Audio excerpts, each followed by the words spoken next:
Hey everybody, it's Drew, And it's Blake. and you're listening to the Lock, Stock, and Two Smoking Controllers podcast.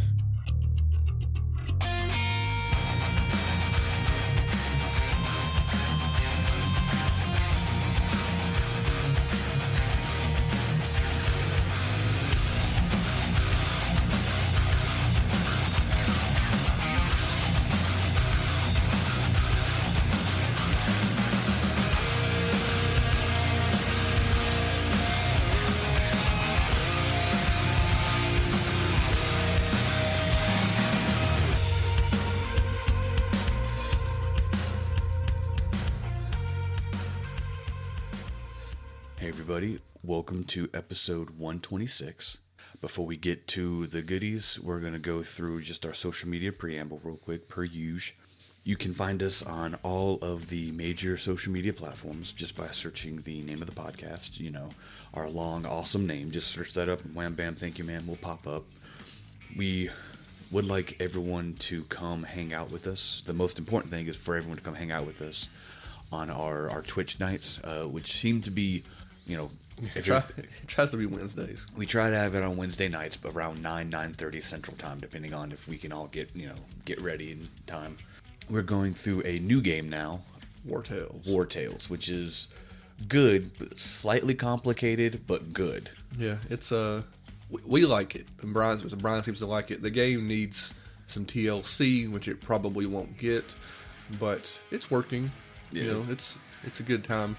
It's almost like D&D without the Magic. without the license and the magic. Yeah. And I said there's no monsters, but we fought some ghosts. We fought some ghost, like a nightmare horse or goat or whatever it was, but yeah. It was a horse, yeah. It's pretty cool. So please come check that out with us. We're going to be, I don't think you've posted one yet. Blake's going to be pulling the video from those streams and posting to our YouTube channel before too long. I don't know the exact time frame because he's been... I'm gonna try to do those sooner than later, and Yeah. I'm just going to, as is. I'm not going to edit those. I'm That's just just straight playing a game together. We're trying to get more faces to it. And if this one of these games sounds good, you just don't have the time on our time frame, just go to YouTube and check it out. What you'll see on there is what we don't mention usually. We forget to mention is instead of what we do is every time we stream, one of us three hosts. So you see a different face every time. I think last week was Brian. Yeah, the time before that was me. So It was you. So upcoming will be you. the next stream will be me. But come watch us play War Tales, and Hang out. if you're there for War Tales, and I would think if there's some sort of decision making. Right now, it's us three kind of working it out together for some random decisions and who to kill and what to do and where to go. If you want to come hang out for those streams and throw your voice in the mix, you'll be part of the voting process on what we do and how it goes. We've been through some interesting stuff we'll save for people who are watching or save for the eventual podcast. But I will say, if we do have one of the dumbest things we've done, because we're all idiots, is we have a horse who is a controllable apparently. The horse is named Horsemeat, just in case we have to eat it, because my character's negative thing was gluttony, I think. You eat so too it's like, much. just in case we got to eat the horse, Brian named it Horsemeat. And for a funny negative for the horse is our horse is a alcoholic. So when we rest at night, if we don't give the horse alcohol, it decreases our overall happiness of our group, which is pretty dumb and hilarious. It's funny. We might have the first alcoholic horse in gaming history. I'm not sure. But it's worth coming checking out, and our antics and and then the combat of us playing together, and just the general antics of a pretty cool game that we wouldn't have played otherwise, because we wanted something multiplayer and something different. It's on Game Pass, so check out the game as well. And that is our Twitch streams with our podcast editor / cousin Brian, and though you can see us at twitch.tv/2 smoking controllers. Yeah. And we haven't used our YouTube channel. I think our YouTube channel is literally the entire name of the podcast. I'll look at that and post. I'll add that to the the show notes. I think it's the entire name, because before too long we mentioned Blake's been putting unedited versions of his playthrough of RoboCop on the Patreon, which we mentioned we do have a Patreon. I'll skip ahead for that one. You take it. Yeah, we have a Patreon, so on there is the new episodes, of course, and but the main thing on there right now is Blake's playthrough of RoboCop. He's going to do some slight tweaking and add some stuff to it. Not a lot. We're not video editors, but eventually that will be coming out on the YouTube channel as well. And then besides the Patreon page, of course, we do have a store. You can buy shirts, hoodies, beanies, mouse pads, a glorious pair of underwear. And, you know, we're still looking for someone to model those for us, so if you're open to it, we're down. Just kind of with that being said, please check out everything. Just search the name of the podcast. And if you don't want to remember any of this, Drew's kind enough to click it in the show notes, so just click that button that says show more, and it'll be all there. Lines up there. And you just find whichever thing tickles your fancy, and you go from there. I always say, I forget, I don't say every episode too, we'll say it in this game because the games we're talking about have a really fun look to them. If you don't want to play these games, at least go to the show notes and click on one of the names of the games. I usually try to find gameplay videos to give everybody a visual, in case you want to get a visual of the game before you listen to the podcast real quick. I usually pick a couple of minute trailer that has gameplay so you can get a visual for the game. These games look really cool. They have a really distinct art style, the games we're going to talk about, and knowing what they look like might help when it comes to our discussing them. So that's always in the show notes too. You just click on the game and it links you to YouTube with gameplay. All right, and with that being said, I'm not sure if we were 100% clear last episode. We may have said it in passing and joking, but I don't think we doubled down at the end of the episode. I got the idea and figured we go ahead and run with it. Yeah. But the game that we're doing is the games. You know, we're doing a series of games, but the games aren't very long. That's why I was able to encompass all three in one. But we're covering the Megaman Legends collection.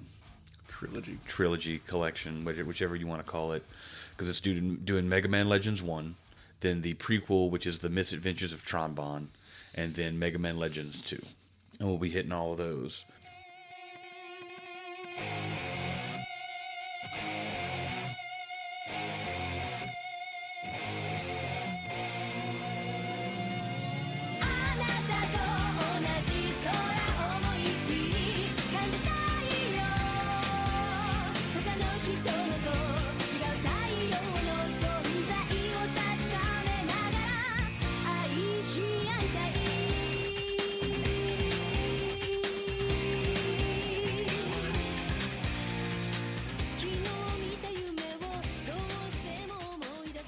Just like the previous entries, these set of games, also known as Rockman Dash in Japan. Just, you know, I want to be clear, it's not Mega Man in Japan, it's Rockman.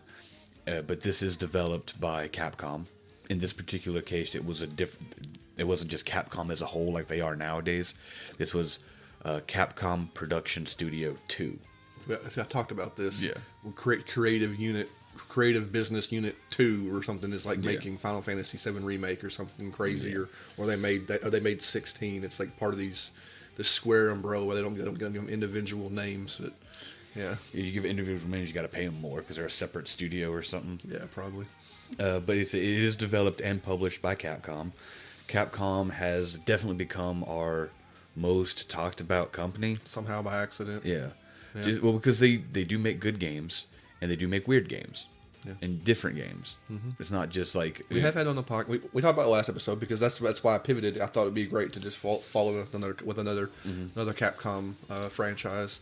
Yeah, I mean, there's not much more we can say about them besides we're Capcom. I mean, without even thinking about it, you become a Capcom fan, I guess, unless you're consciously a Capcom follower.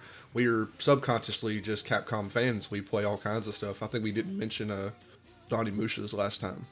Big fan of. I thought we did. Yeah, I think I did. Lightly, okay. Onimusha's in the wake of all these Resident Evil remakes. I would love Onimusha to come back. Man, Onimusha remakes would be so good. They put Onimusha 1 out on modern Onimusha consoles. Black or Ginma? No, just Onimusha. Oh. I forget what I think they just called it Onimusha.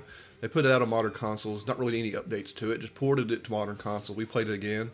Short, sweet, really cool. You know, no reason not to do. Like, I remember Onimusha 3 being one of the coolest freaking games we played as kids. And now, granted, nostalgia can blind you, but I mean, now that we've replayed 1 a couple of years ago, I was like, this is legit really cool and fun. And then 2, and then you get to 3, and 3 was like the craziest one of the coolest little games. I think we talk about licensing because of their faces. Yeah. But if they put the first one back out, it's the same guy. Yeah. So but then 3 has Gene Reno. Gene Reno makes it more issues. But bring Onimusha back. I mean, we're about to run out of. They're about to run out of Resident Evil games to remake. But they're remaking the first one again. Now they're remaking the remake of the first one, and they can still do Code Veronica. They can do 5 and 6. It'd be really ballsy to remake 5 and 6. I feel like 5, what we know, and then 6 is really ballsy. We like 5. Yeah, I like Most Resident Evil fans don't like 5. I loved 5. Like, it's not really so much a good Resident Evil game as it's just a really, really fun co-op game. Oh, yeah. Great gameplay. 6, I would be really surprised if they touched it. That's like the low point of the entire Resident Evil franchise. We're getting off in the weeds on Capcom again. But what the thing is, when they run out of Resident Evil games to remake, they should start remaking Onimusha games. Imagine Onimusha games looking like Resident Evil 2 and 3, 1, 2, and 3 right now, and 4. Or these set of games. There's no way they'll touch Megaman. I don't think they'll ever bring. I'd be surprised if they brought Megaman Legends back. Another thing we didn't ever mention, one of our favorite things, a franchise we talk about eventually, is Capcom owns Breath of Fire. And people have many fingers crossed of like they've been reviving old franchises and stuff like that here and there. They've been dabbling. It's like Breath of Fire's pretty cool. And all of them are cool. And turn-based is on the rise again. Like turn-based is popping off. With we talk about this off podcast with the Metaphor and Dragon Quest 11 and of course any Persona, all the Persona remakes. Like a Dragon's blowing it up like turn-based. I mean, come on, Capcom, get your Breath of Fire back in the front lines again. It's a good time. It's a great time to be a Capcom. It's always been, for the past couple of years, it's been a great time to be a Capcom fan. You just never know what they're going to announce, something random and awesome next. Like, you just don't know what's going to come out of them. Besides remakes, I mean, I wasn't like when they were like, we're remaking Resident Evil 1. I was like, all right. I mean, I'll probably play it. Yeah, I'll play it, but I didn't really need another Resident Evil 1 remake, but I'll do it. But we're Capcom fans, and we said a lot of this in the last episode too. But it's a cool company, man. It's and nobody seems to be doing as well as them right now. Didn't they just do like a they upped the? We talked about the big pay across the board pay raise. I don't know the numbers. I'm not going to speak the numbers again. I was guessing last time. I maybe read something somewhere, but like across the board pay raise for their entire company because they're doing so well. And it was like there's a no nice more. fat There's no percentage. more. There's no more announcements for any other companies doing that. No. Everybody else is firing people and laying off and closing doors. Capcom's giving raises. Yeah. I'm not saying Capcom doesn't have a big. I don't know anything. Not like they don't. Maybe they got a big layoff around the corner, but they're doing great. The hype for the Wilds beta, the Monster Hunter Wilds beta is out right now. The hype is through the roof. Mm-hmm. Like they're doing great. And they say, what was it earlier this year when Dragon Dogma 2 came out? Or was that late last year? Earlier this year, I think, Dragon Dogma 2, which I'm super excited to play. They've somewhat patched it a couple of times and abandoned it, and I think the creative director quit because they put 10 years between those games. I don't know. Maybe he's got some bad blood. We'll talk about we'll graze over Kenji Inafune in this because he had some bad blood at Capcom back in the day. And we're not saying Capcom's perfect. People do leave, but who knows why that Dragon's Dogma guy left. Kenji Inafune is obviously worth talking about a little bit, being pretty much the father of Mega Man. Mm-hmm. I think Legends or one of the modern Mega Man games, or one of the about when he left the company. Mm-hmm. Was it Legends 2 maybe or something like that? Was why somewhere around that era. I don't know the exact history. I knew more back then when it was happening, but I think Legends was like his little baby trying to do something different with Mega Man, and it just didn't. Capcom didn't let him do it. This is PlayStation era, so they're obviously better now. But enough blowing smoke up the booty hole of Capcom. We like them. You like them too. Guaranteed. If you listen to this podcast, you play video games. You like Capcom, whether you know it or not. We're going to talk about a game that you probably haven't heard of or played in 20 years or longer, that we just kind of fell into because it was on. We have a PlayStation Vita TV. Mm-hmm. Google that if you don't know what it is. It's a really cool box, the size of a not as small as the size of a wallet. It's the size of a wallet, and what it does is it's digital. Vita Marketplace is still open until Sony kills it, but you're able to go on there and buy. You can digital PlayStation 1 games, no PS2 games, digital PlayStation 1 games, digital Vita games, and digital PSP games are all in the marketplace in there. So I had Mega Man Legends 1. The first time I've ever seen Tron Bonne in digital marketplace. So I snatched up Tron Bonne for like $5, and then Legends 2 we got them all digitally on the PlayStation TV. It has HDMI and it syncs a PS4 controller and you're good to go. You play it on Modern hardware, modern TVs and stuff. any screen that's got an HDMI port. So look up. I wouldn't recommend buying a Vita TV now because they are expensive. We got it back when it was. We literally got that thing back when it launched for $100, and then Sony immediately brushed it off like it never existed. But if you want to play your Vita games, now you can't play physical games, but your Vita games on the TV, it's a cool little box. Pretty dope. Yeah, like I said, that's where I played my Legend of Dragoon. Likewise. Yeah, our Dragoon. We didn't mention what our Dragoon place. We did a Dragoon podcast. No, you did. No, did I? No, because we used Game Shark. We used Game Shark. So, we have Dragoon. We have the digital copy of Dragoon on there. You tried on there, then you're like, well, let's get a Game Shark because I'm getting my butt kicked. Yeah, I suck at Dragoon. Okay, I don't think we've played anything else on there. Wild Arms 1 originally. Yeah, we did Wild Arms 1 because I didn't do any Game Shark in Wild Arms 1. Yeah. We got Wild Arms coming up on the podcast. Maybe that'll be our next episode. We didn't discuss that again. We'll get to it. You beat Alter Code F, right? Yeah, I beat Alter Code Let's F. figure this out while we're recording. Yeah. Yeah, so anyway, there's all that. We're off in the weeds. We got to talk about we talked about Mega Man. I don't know if you got specific notes for Kenji Inafune. I'm not like a big thing of his. We will talk about, we mentioned before, and Daniel mentioned it too, his modern undertaking that pretty much tanked his, I don't know if his new company's still around, the game that did so bad that it might have tanked his career. Just real quick, because I've said we've talked about Capcom. I'll re-talk about that real quick. They were on the pilot podcast episode. We did Monster Hunter World. Episode 11, we did Onimusha. Episode 54, we did Monster Hunter Stories. Episode 108, we did Resident Evil 2 Remake. And then 125, we did Monster Hunter Rise. And now 126, we're doing the Mega Man Legends Collection/Trilogy. Yeah. I do have a couple of people's names down, but I will go ahead and tackle Kenji Inafune now. So he started working at Capcom way back in the day. Back in the late 80s, like 87, 88, I think it was. Mm-hmm. And at first he was an artist and an illustrator. And he worked on, it's weird, the games that he worked on, and then he broke off. But the first 3 things he worked on DuckTales, and then Yo Noid. It's funny. Yeah. But then the next thing he did for character design, and you've already brought it up, was he only on the first one, but he was the illustrator and character designer for Breath of Fire 1. Oh, really? Well, that's cool. I didn't know that. Yeah. Everybody always thinks if you hear the name, you're like, oh, the Mega Man guy. Yeah, but that's one of the things, because he said he started as just an illustrator. That's cool. Game artist. Like, did he just drew them, or did he do character design too? So did he kind of give the visual? It says look? Character design. Oh, cool. So he's kind of the look of Breath of Fire 1 then. Mm-hmm. That's cool. And then it said the first 2 games that he was able to work on that were original, that he worked on, he art, and then one was like idea and stuff like that. But he worked on the first Street Fighter as like the artist, and the one nobody cares about.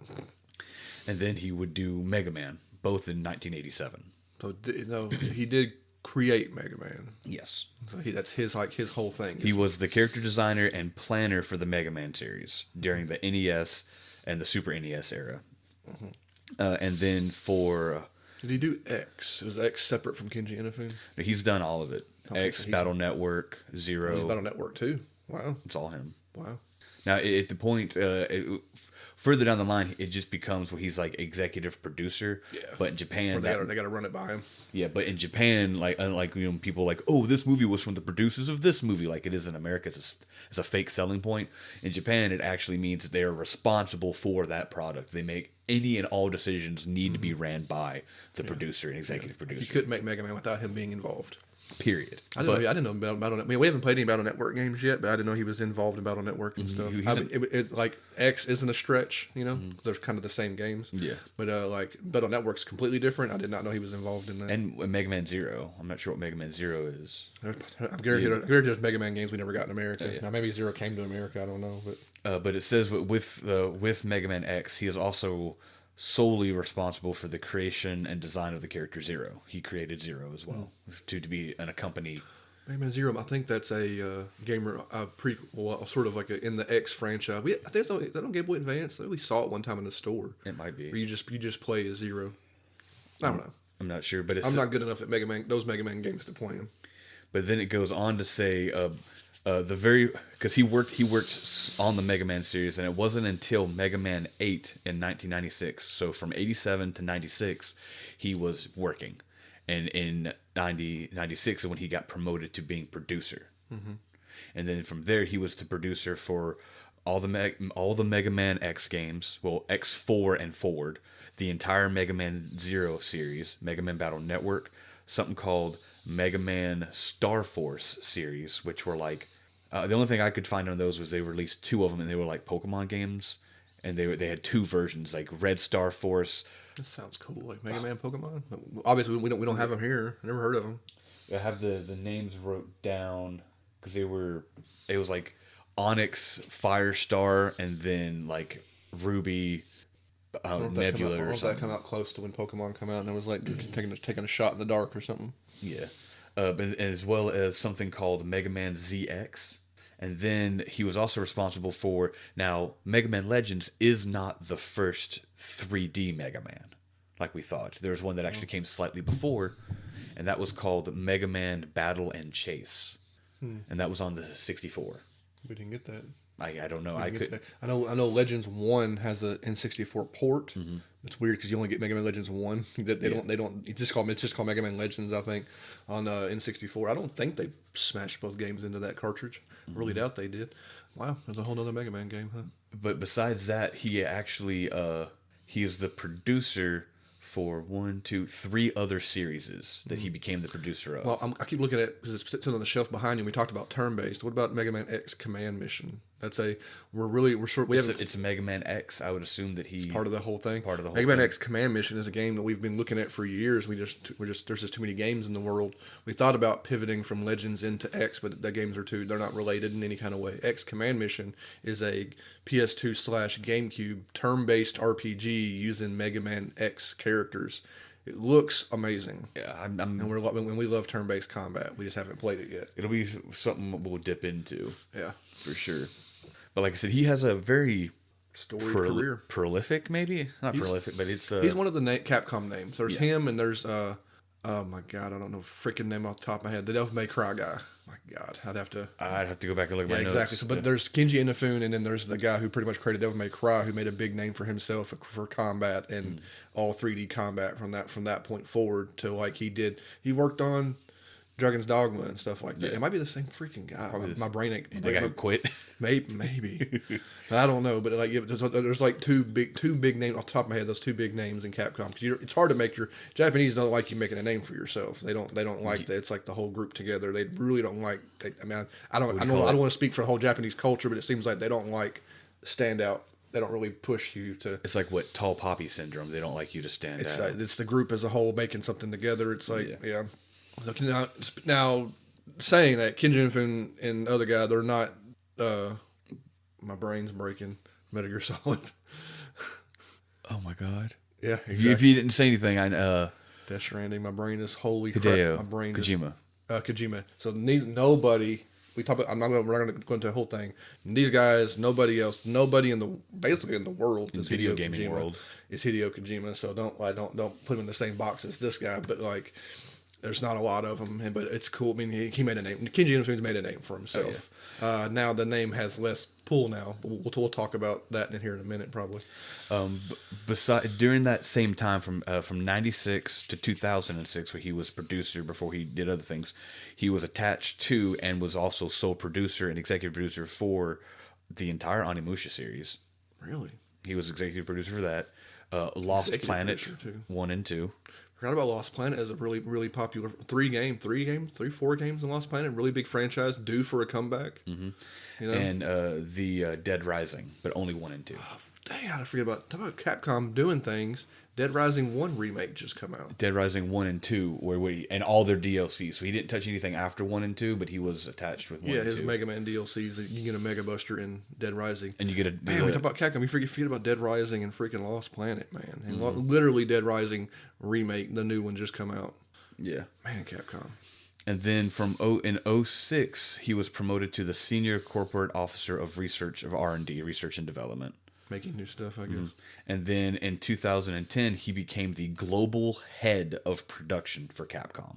That's a title. And then he left in 2010. What was the time frame there again? Say it. He Promoted in. promoted in 2010, and he left later that year.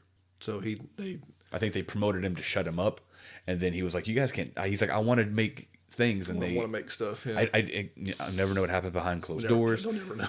Like, we still don't know what happened to Kojima and Konami. We'll never know. Because it even says right here he left late 2010, and then later that same year founded his own company, Concept, and Concept and Intercept, and he became the representative for Ding Mobile Game Studio.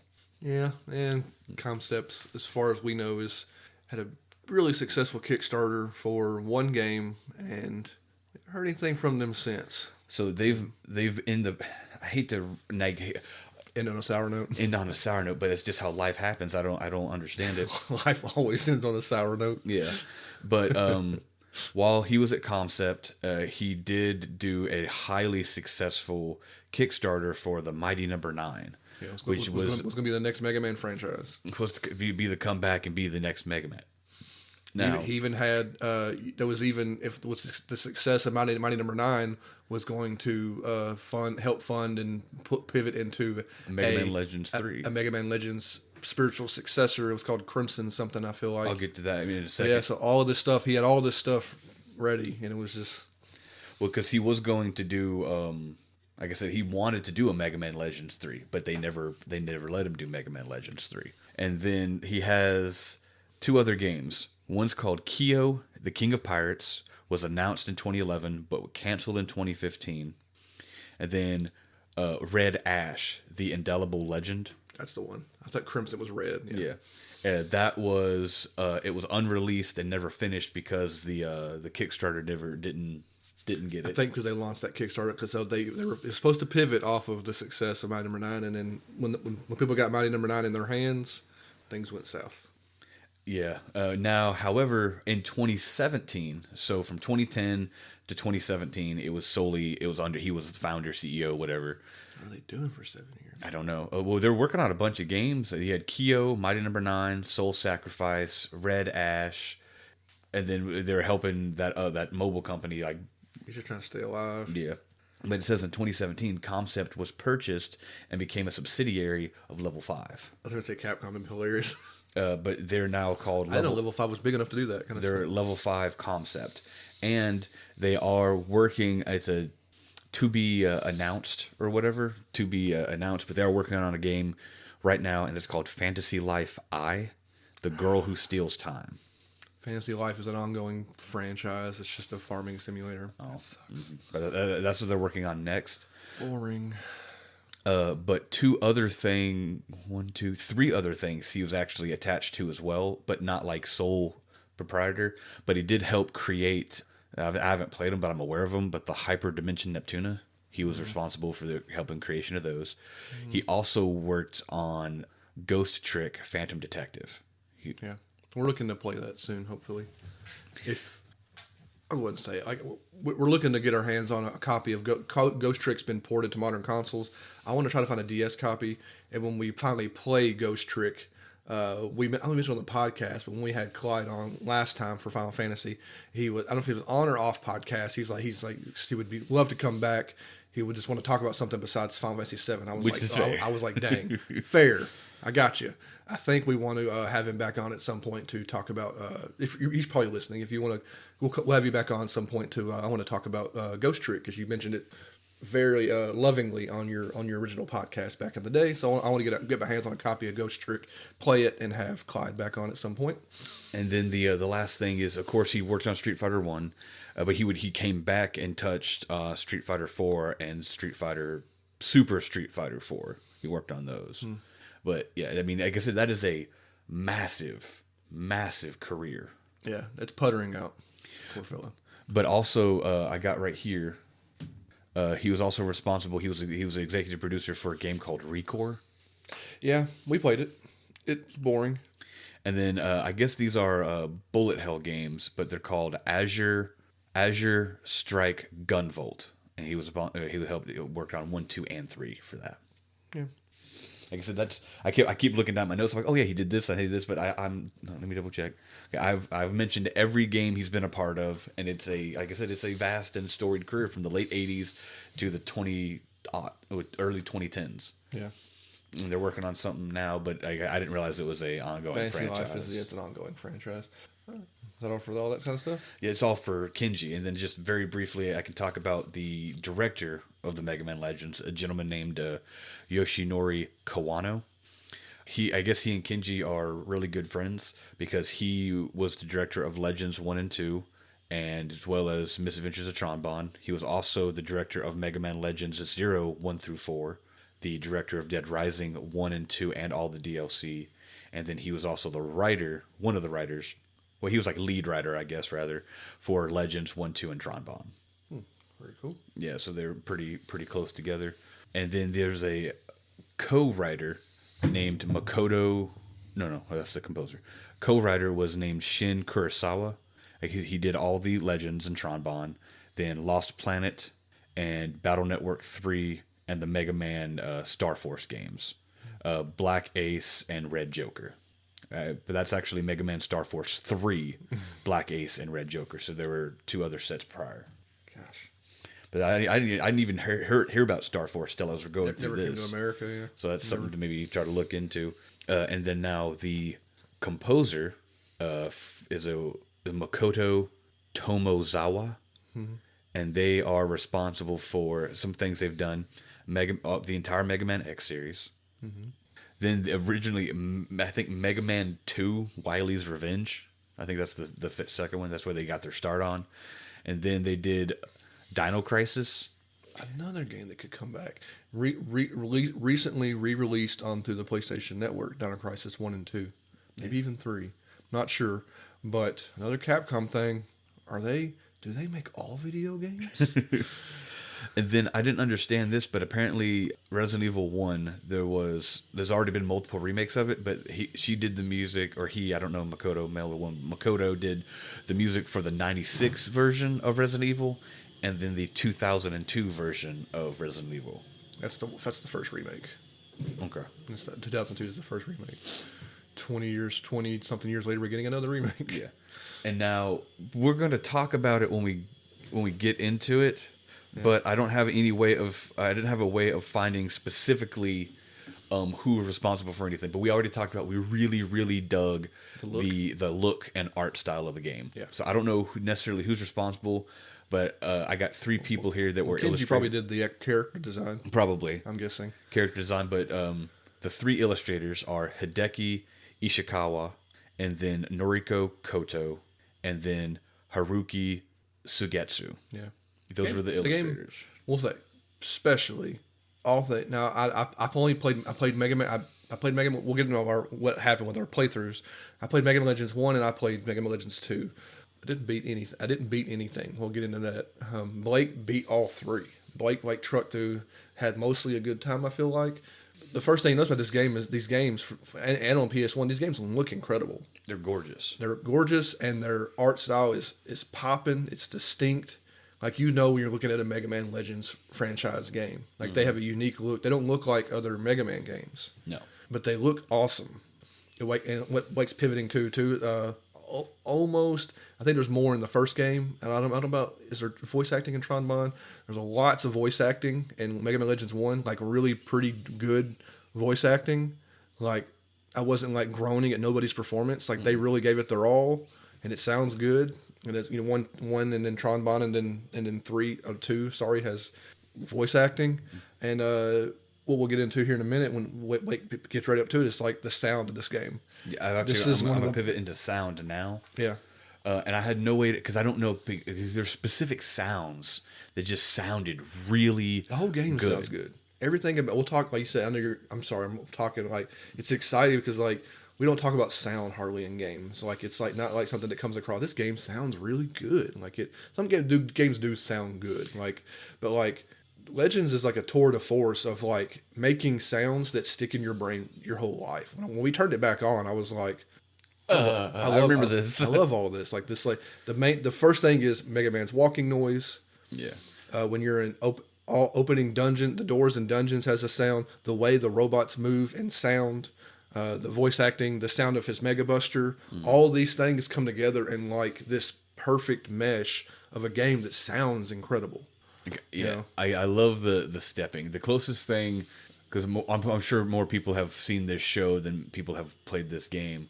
But the best thing for me to describe how Mega Man's footsteps sound, it sounds like any android in Dragon Ball Z. The way the footsteps he makes their android sound. Yeah. So.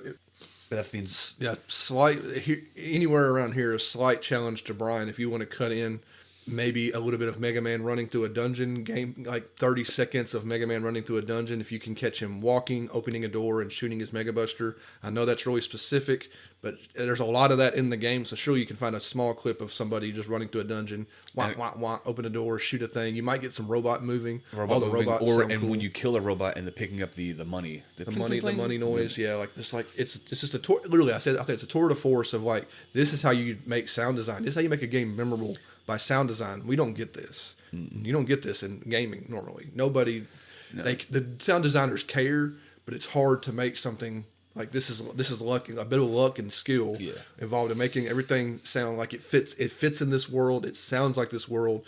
This is what this world sounds like, and you get this across all three games.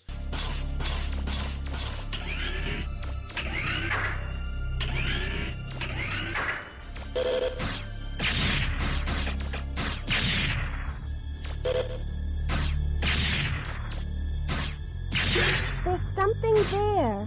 It looks like some kind of compactor or something. And like we mentioned certain sounds, like back when we played Hellblade originally, like the sound design on that was really awesome, designed specifically for headphones. But when we talk about like a specific sound, all the way back when we talked about I'll say it's you keep thinking. It was a Battle Chasers Night War. We have that the robot's punch noise. Oh, every time! Like I was like every time the grinding of the servos and then the release of the made you feel powerful every time that robot punched something, and I was just like, I love it. I never once got tired of that robot punching noise. Yeah. Another one people are more familiar with is like the menu sounds of a Final Fantasy game. Oh yeah, those are across an entire franchise. That's a sound they found, and you stick with it. You know what the Final Fantasy menus sound like. I'm trying to think of any more, but I'm sure if we thought about it, there's a difference between a sound effect and a music cue. Like everyone knows the victory theme for Final Fantasy. Yeah. That's a music cue. I mean like a specific sound, but like a chocobo sound maybe. But the game. I mean, looks, sounds incredible. So thank you to the entire sound effects editing and sound effects department for Mega Man Legends. Specifically, I'll just read their names real quick. Shinji Amageshi, Toshiro Kajino, then Tomoyuki Kawakami, and then Makoto Tumzawa. She was the composer as well. They were the composer as well. They also did sound effect editing. Okay, very cool. Yeah. So I'll lead by say Blake did better. I gave him a heads up on how to, and he did some more research than I did. I got to the last boss of Mega Man Legends 1, couldn't beat it, underprepared, couldn't beat the last boss. Blake trucked through it, did awesome, pivoted almost immediately into Tron Bonne, said he kind of liked it, but it was okay if I didn't play it. So I passed on Tron Bonne. He'll talk more about Tron Bonne. It's interesting in its own ways. Yeah. It's different than Mega Man Legends. Same world, prequel, but different. And then we pivoted eventually into Mega Man Legends 2. Something about when I was playing Mega Man Legends 2, it didn't have the charm. I hate using charm. God, people say charm so much. Mega Man Legends 2 was different enough from 1 that I didn't like it as much.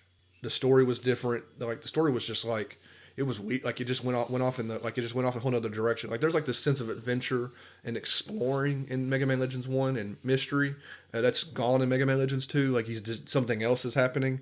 And I played for a couple hours and I was like, dude, I don't think I want to get all the way. I don't want to sit all the way through this mess. And he was like, yeah, freaking forget it. You forced me to do it, but whatever. You already beat it by then. Yeah. You already bid the whole trilogy, so you had it done. So that's kind of where we are.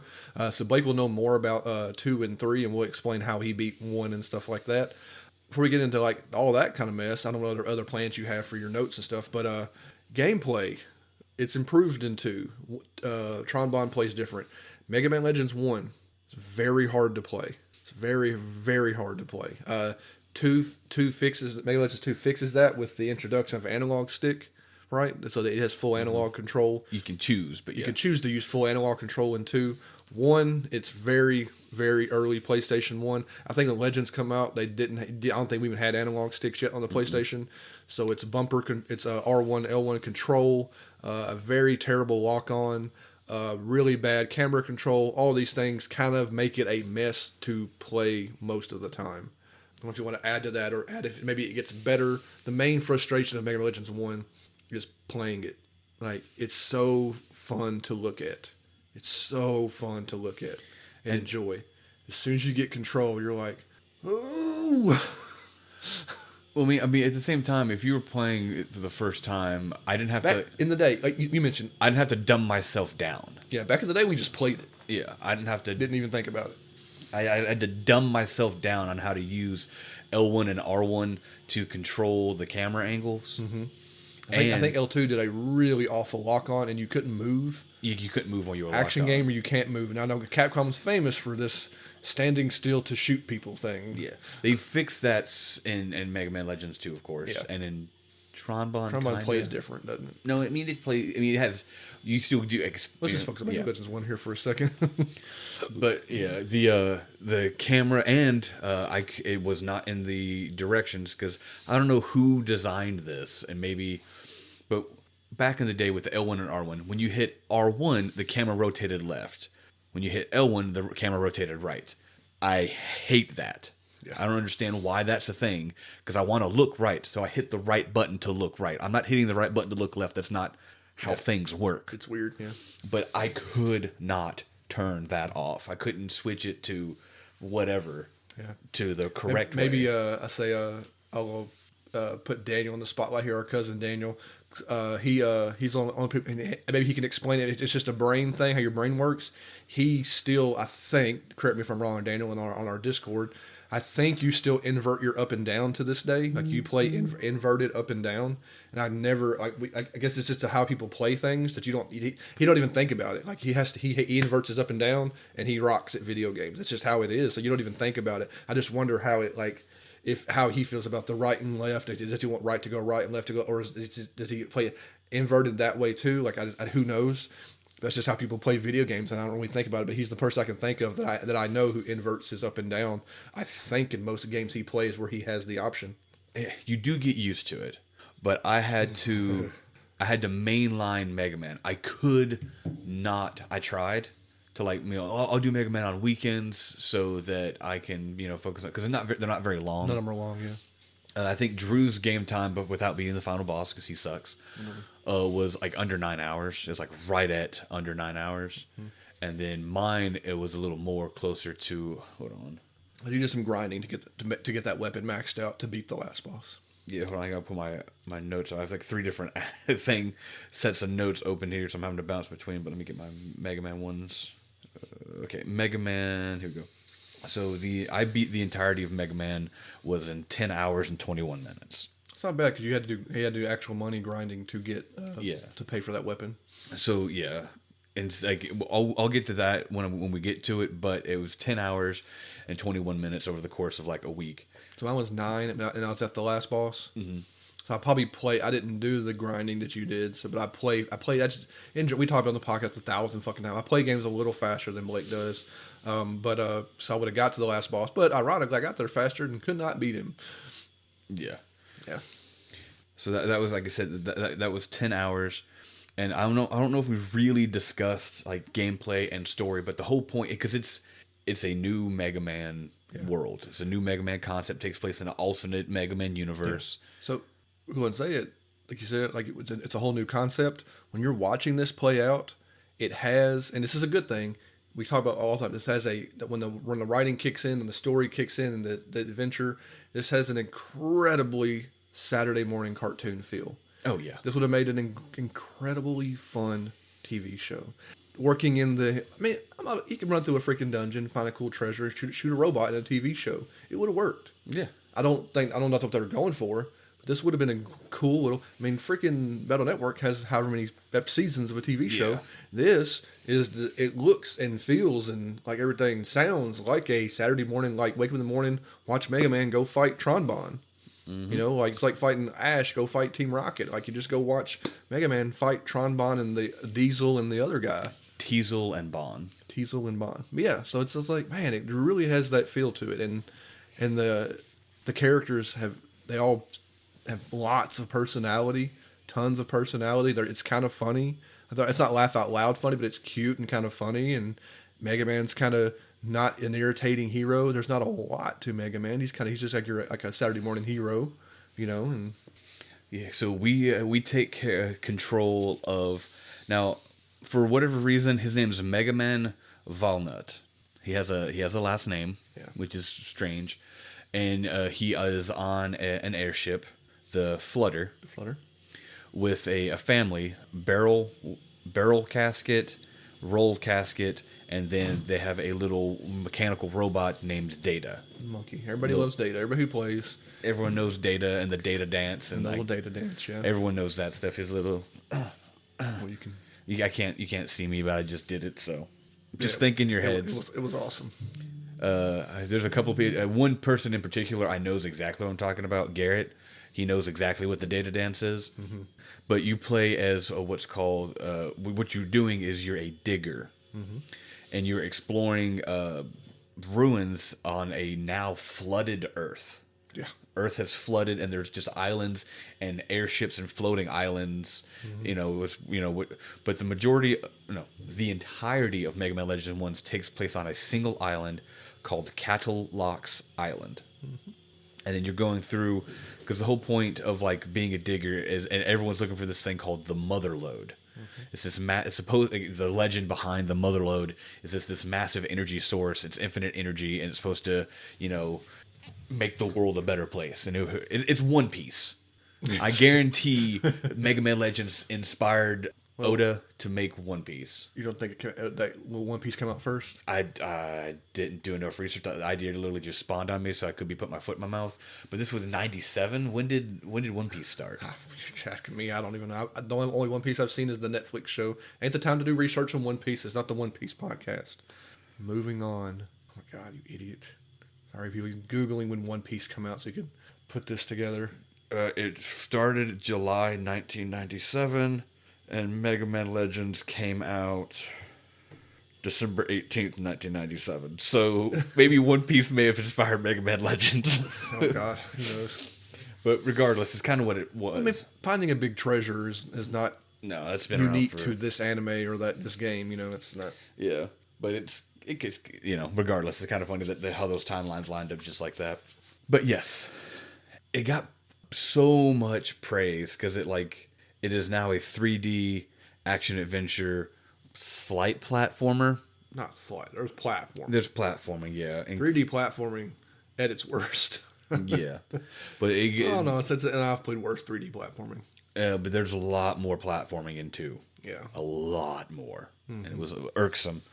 But they even talked about that the targeting system that now features in the game, the lock-on system, is reminiscent of Ocarina of Times, except for in Ocarina of Time you can move forward and backward, you can strafe. Yeah, you literally cannot move once you're locked on. Do the Z targeting on the original N64. I wonder if Mega Man Legends 64 has the Z, if you use the Z for your targeting or shooting. I must say probably not, because people praised all sorts of stuff about the game, but then when they started talking about the people pooed on it basically for its port to the 64, saying that it was a lesser port graphically, visually, controls. Because PlayStation and 64 didn't have equal power. Yeah. So people complained about. Also, people talk about when they ported Resident Evil 2 to the 64, how terrible it looked. More Capcom stuff.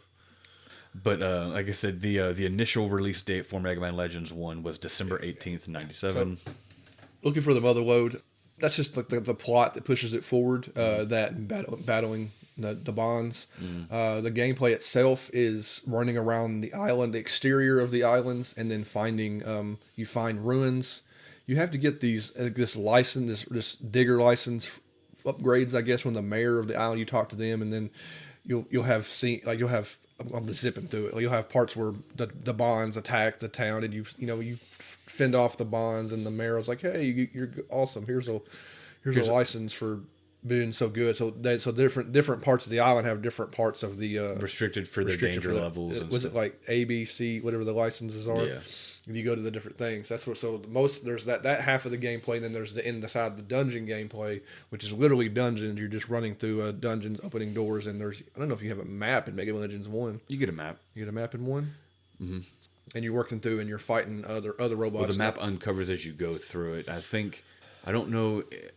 I can't remember in 1, but in 2 there were literally map downloads that you would get that would populate a map and it would be blacked out. You had to, what do you call it, the fog of war. You had to go fill it out. So yeah, you're running through those and you're finding money. I like the really good treasure chests in this game. Mm-hmm. I like the stuff hidden in the walls. There's like holes in the wall, which you would think are just art assets, and you run past them, you don't think about it. But if you touch the and it's every single hole in the wall, at least the first time you see it, if you interact with it, you will get some money, a treasure of some sort. And not always money. Sometimes there's parts. So I know a lot of treasure is money and parts. The parts stuff is really cool because you're finding. What's cool about this game is there's lots of sub weapons. You have Mega Man's regular Mega Buster, and you can equip different parts to that to make the Mega Buster shoot faster, have more power, and lock on better. And lock on a little better. So range, power, rapid, and range, power, rapid. Energy, I think, was one. Energy, Everybody knows what energy did. Energy is basically, I mean, it means something, but in almost every time I was like, what's the best build? It was like, hey, ignore energy. It doesn't matter. So if you have rapid and power and range. Don't matter. So you have that, and you have sub-weapons, and sub-weapons is where the game... and homing. Sub-weapons had homing. Sub-weapons had homing. Where you find, usually it takes 2 different parts, usually of something you'll find, and you take the parts back to Roll, who she is a mechanic who she maintains the flutter, which you don't have to do anything to the flutter in the game, but she's the pilot and mechanic for the flutter, and she builds stuff for Mega Man, and she's kind of your fast travel in that little cool little van she has where she does all the mechanic stuff. So she takes parts and she combines them together. It makes you sub-weapons, which have a lot of variety. You kind of default to like the main homing missile, and then there's a couple other ones. People like the vacuum to suck up the money when you're money grinding. Because you do have to grind to level those up as well. Yeah, all you need once you have them combined and created, it takes money to upgrade their various stats. And each time you upgrade one, it becomes significantly more expensive. Yeah, and the money, the economy, the money is out of control in 1. It's like bonkers in 2. I didn't do all of 2. Blake did a lot of stuff in 2. The money's way out. We'll get to 2 here in a minute. But that's what you're exploring ruins, and that's really fun because you get to explore ruins, get cool new weapons, and even cooler than that sometimes is getting new upgrades for Mega Man himself. You get it's very Metrovania sometimes, where like you can't reach that ledge. It's too far. You can't get up there. But eventually you'll get the 2 things you'll combine, and Rolls like, here's the spring boots. You can jump higher, and you jump twice as high. Yeah. You notice to jump higher. Like, cool, I can go back to that place. Mm-hmm. And then eventually you get, for it's mobility, you get the roller skates where you hold down like Y or triangle. Hover skates or something. I think there's roller skates or rocket skates, whatever. There's no rockets, but then you hold down the button, and instead of your walking pace, he starts dashing pretty much. He's like on wheels, dashing. Mega Man Dash. I like that one because, one, the sound effect's good, but also when you turn, it grinds and shoots sparks. Even the animation's tied to Mega Man, so it doesn't matter if you're in grass or on concrete or metal. He turns and skids and shoots sparks out of his shoes. It's good. I like that. And that has one of those good mechanics.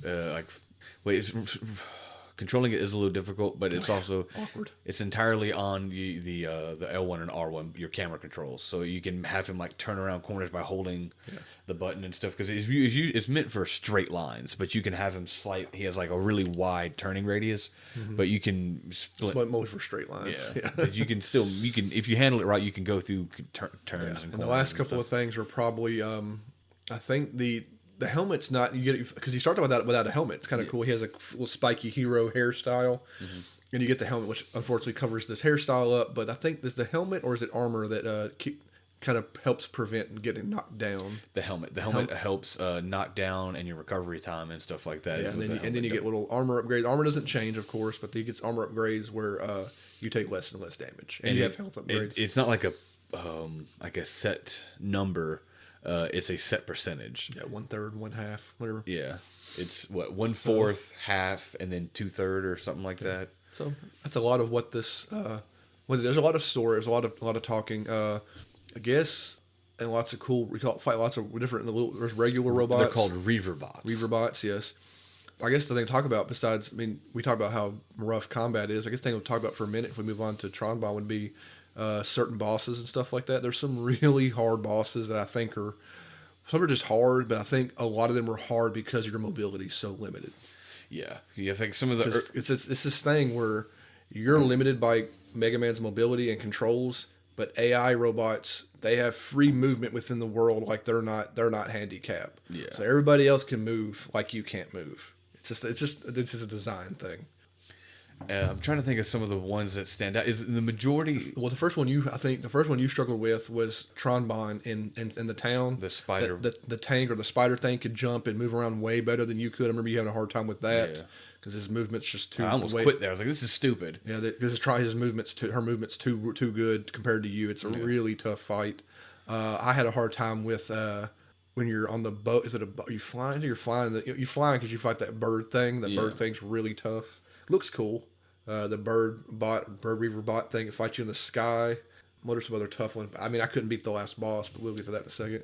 Well, the other thing, the first 4 bosses you fight, like I this is where I almost quit because I just been running around having a good time and not really. I was like, I can fight these little bots, but then you get into like a boss-orama, like immediately. And you fight like 4 bosses back to back to back. It goes 2 bosses, save point, 2 bosses. And it was just like, that's where I almost quit because I'm having to fight 2 bosses back to back without the ability to heal. Like I had to like get good at the game. And that was like, it was the first boss because you fight these 3. The first part's not bad. You fight these 3 roaming things, little big robots, and you can kill them from a distance, or you can jump on mountains, or not mountains, but jump on houses, pillars or something. Pillars. And then fighting the actual Tron Bonne spider fight, that was rough. But I beat it, and then I forget the 2 things that come right after it because I think you go from there, then you pivot into. Was that when you go up to the mayor's side of town? Well, that's the tanks and the other flying bots. And Bonne.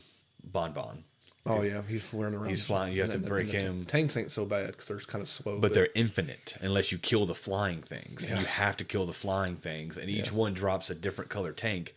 And there's like red, blue, and yellow. And they targeted specific things. Specific buildings, yeah. Yeah, and you're just like, oh my, that. And it was just back to back. I was like, this is so. And I couldn't grind because I was locked into the boss-orama. Yeah. And I didn't want to redo those first 2 fights again. But I got it. I almost quit there. I got it. I was like, dude, I'm quitting. If I can't beat this tonight, I'm done. I'm not wasting my night on it. And then I got good, and I beat it, and I was like, oh, Jesus Christ. And then from that point on, like there were some fights that I struggled with, but the guide I was following on GameFAQs, I was able to. He was like, pick this weapon. He's like, you can pick this other weapon, but it's just better to pick this. Homing missile was a strong point. Well, no, it was the machine blaster. Gun. You didn't get the homing missile is like the final weapon you get in the game. Oh yeah. That's the one that I ground for an extra 2 hours in the final one of the dungeons to max out that weapon. Yeah. But I'm trying to think because the majority of the game is you're just fighting Tron Bonne and certain Reaver bots, like abandoned Reaver bots that you wake up because you go in there and you steal this large crystal. Yeah. And trying to think of anything else that stood out because that one you're talking about, that boat one, was irksome, where you have like this giant. I don't even know what to call it. It's like this giant water mech, and you have to you're on a boat and then you're on the flutter and you're standing on top of the roof of the flutter and you have to shoot it. But you prepped me for that one. You warned me that fight sucked, and I prepped and I slightly made sure I had a fully upgraded weapon and I took care of it a little better.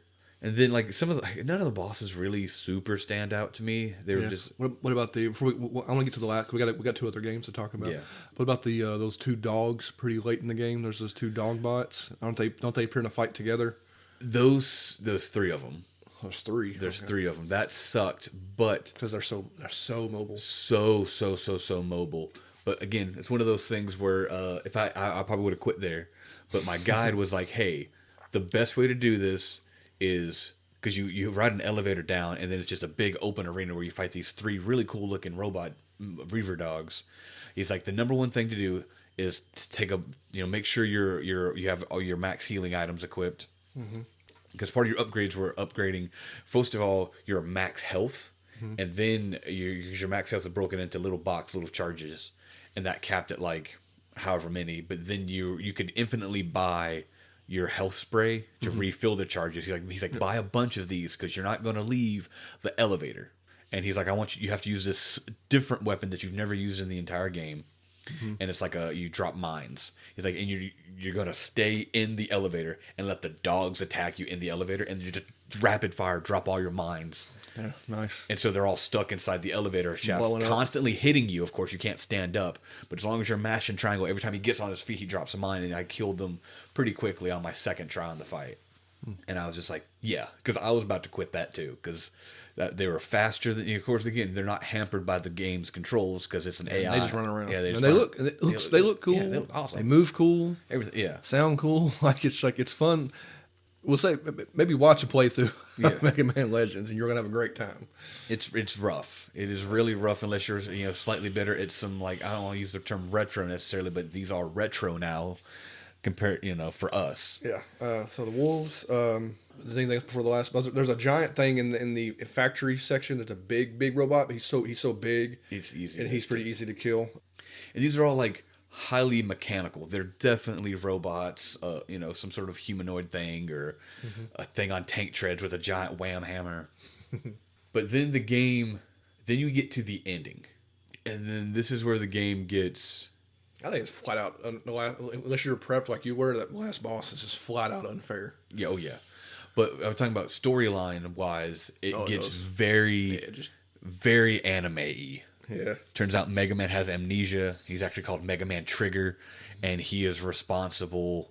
He and this other thing called Mega Man Juno, and Juno, because you go into this building, it scans Mega Man's code, realizes he's this being, just this trigger, and it wakes up Juno, and Juno's like, "Hey, brother, are we going to carry out the plan?" And you're like, "I guess so. What plan is that?" You're like, "Oh, we're going to wipe out this island because it served its purpose. This experiment is done." And you're like, I don't want to do that. These are my friends down there." And Juno gets mad at you for disobeying protocol, and you got to fight Juno. I lost horribly. And I did okay because he's a 2-stage boss fight, and of course, when you beat one stage and you die, you get to redo the whole fight. So. What I did is I took a note from my guide, and I left and found this really awesome training spot where I forget exactly what dungeon it is, but there are these mechanical hornet's nest, and that was like, I farmed that for 2 hours, 3 hours, something like that. I spent a whole night grinding that and using the vacuum thing and my buster gun, and got a boatload of money, and then maxed out the ultimate weapon, which is a homing missile launcher rather. The rockets fly straight, missiles home in. And then I did that, made sure I had max armor, bought the most powerful armor you can get in the game. And then I just kept buying and buying and buying and buying health upgrades. And throughout the game, I'd actually, through certain smaller quests, had accumulated ammo restores, or energy restores for special weapons. And then actual health. Like I had like a loaf of bread and something else that actually healed me besides my health charges that I'd held on to the entire game. And so I literally, instead of trying to do the 5Ds of dodgeball, I just stood there, just like with the Reaver dogs, held triangle and just launched my weapon at the enemy repeatedly. Yeah, turn that fight into a couple of seconds, didn't it? Oh yeah, I beat the first form. I took like a quarter health, and I used half my energy bar maybe. And then I just did the same thing. Because he transforms, he gets all Mega Man Juno Trigger robot. And I did the same thing. I just held down the button as soon as my health got... Because you can empty your health bar and then your health flashes red, and you can take one more hit before you die. Health all the way down to red, paused the game, went to my menus, healed myself completely, came out, held down the thing, and then I had to use a full restore, a special ammo, and then held that down too, and I killed him in 1.5 energy bars. And I was just like, done, and I called you in there to come watch the ending. And, you didn't kill everybody. You beat up Juno Trigger, and you're like, da-da-da-da. I say Juno Trigger. You beat up Mega Man Juno, and he's kind of like done. And you're like, we didn't find the mother lode, but let's, we got our ship fixed. Let's carry on. Yep. Move on to Legends 2. But then we have the Misadventures of Tron Bonne, which is a prequel to that. And the whole story for Misadventures of Tron Bonne, she's a sky pirate, space pirate, or whatever. You learn to love her. So it's the Bonds, which are her and her siblings, which is she's Tron Bonne. Then there's Teasel, and then their little brother Bonne. Bonne, that's his name. Hilarious. And he's mostly a robot, but he's there. They call him the little brother. And the whole point of that story is Teasel takes out a loan from a crime lord. It takes out $1 million loan to build all these robots and stuff that you guys have. There's a lot of them. There's this massive ship and everything. And then he can't pay it back, so they kidnap Teasel and Bonne because they're out doing something, and it's up to Tron and your 40 server bots to save the day and come up with the money. And the story beats throughout are you get $1 million, you go to pay back the guy, he's like, oh yes, I'll take the money, but you have to pay the interest back. And she's like, oh no, what's the interest? He's like, it's $2 million. So through the course of the game, you're just doing side missions and stuff to accumulate money. You need 1 million, and then you need 2 million, and then the end of the game. Is the so I have no experience with this. Is the for voice acting? There is voice acting. There is a distinct art style change. Really? Yes, because still looks like Mega Man Legends, but slightly it's different. Slightly different. It's more cartoony, more anime-y. Yeah. And there are cutscenes where people walk around that looks like Mega Man, but when it does the voice acting, it doesn't do that. It pulls up like two characters, the 2 character models, and they go through a series of different stills. Yeah. The writing and stuff is still fun though. It's fun. It's giggle worthy and stuff like that. The server bots we mentioned the server bots in Mega Man Legends 1 are constantly, you can knock them, you can shoot server bots as cute little things. They look like Lego people. Look like little Lego dudes. They're all over Legends 1. You shoot them, you kick them, you blow them up, you do all kinds of these cute little guys. They're just fun to just bully, I guess. It sounds mean. Yeah. So but they have more of a key role in Tron Bonne. Yeah, and for this one, because it had a full story voice acting, but then some of the side stuff wasn't voice acted, and fine. It's no big deal. But there are a couple of different because I say they could have easily made Tron Bonne a game that nobody's heard of and put no voice acting in it, and it wouldn't have mattered none because nobody played the freaking game. I never heard of it till I saw it digitally on the store. Yeah, like I said, it's and like I said, it's all the same people are attached. It's got the same producer, same director, same artist, same sound effects. So it's all everyone doing that. Good story, still fun. And you go through, you have these different mission types. You have Explore the Ruins, where you get to go inside one of the Bond's giant robots and go around. It's like he looks like a hulking Teasel. And you have different, you unlock different paint mechanics and stuff like that. And that's, you go through the ruins. Then one of the other things you do is you can rob a bank. Really? It's a story where your server bots drop you off at the wrong spot, so you have to go on an adventure to get to the bank, and then you have a slight storyline with a police woman. So are server bots incompetent? For the most part. Okay. They're good, but they're dumb. That was their shtick. If they're just incompetent, they're incredibly loyal. They're just dumb. They learn, but they're dumb. And so you do that. You rob a bank, and there's a storyline with a policewoman, and she gets, every time she goes through her whole thing, she gets promoted, demoted, promoted, because she's chasing down Tron Bonne. That's fun. So you have the robbing the banks, the exploring the Nakai ruins.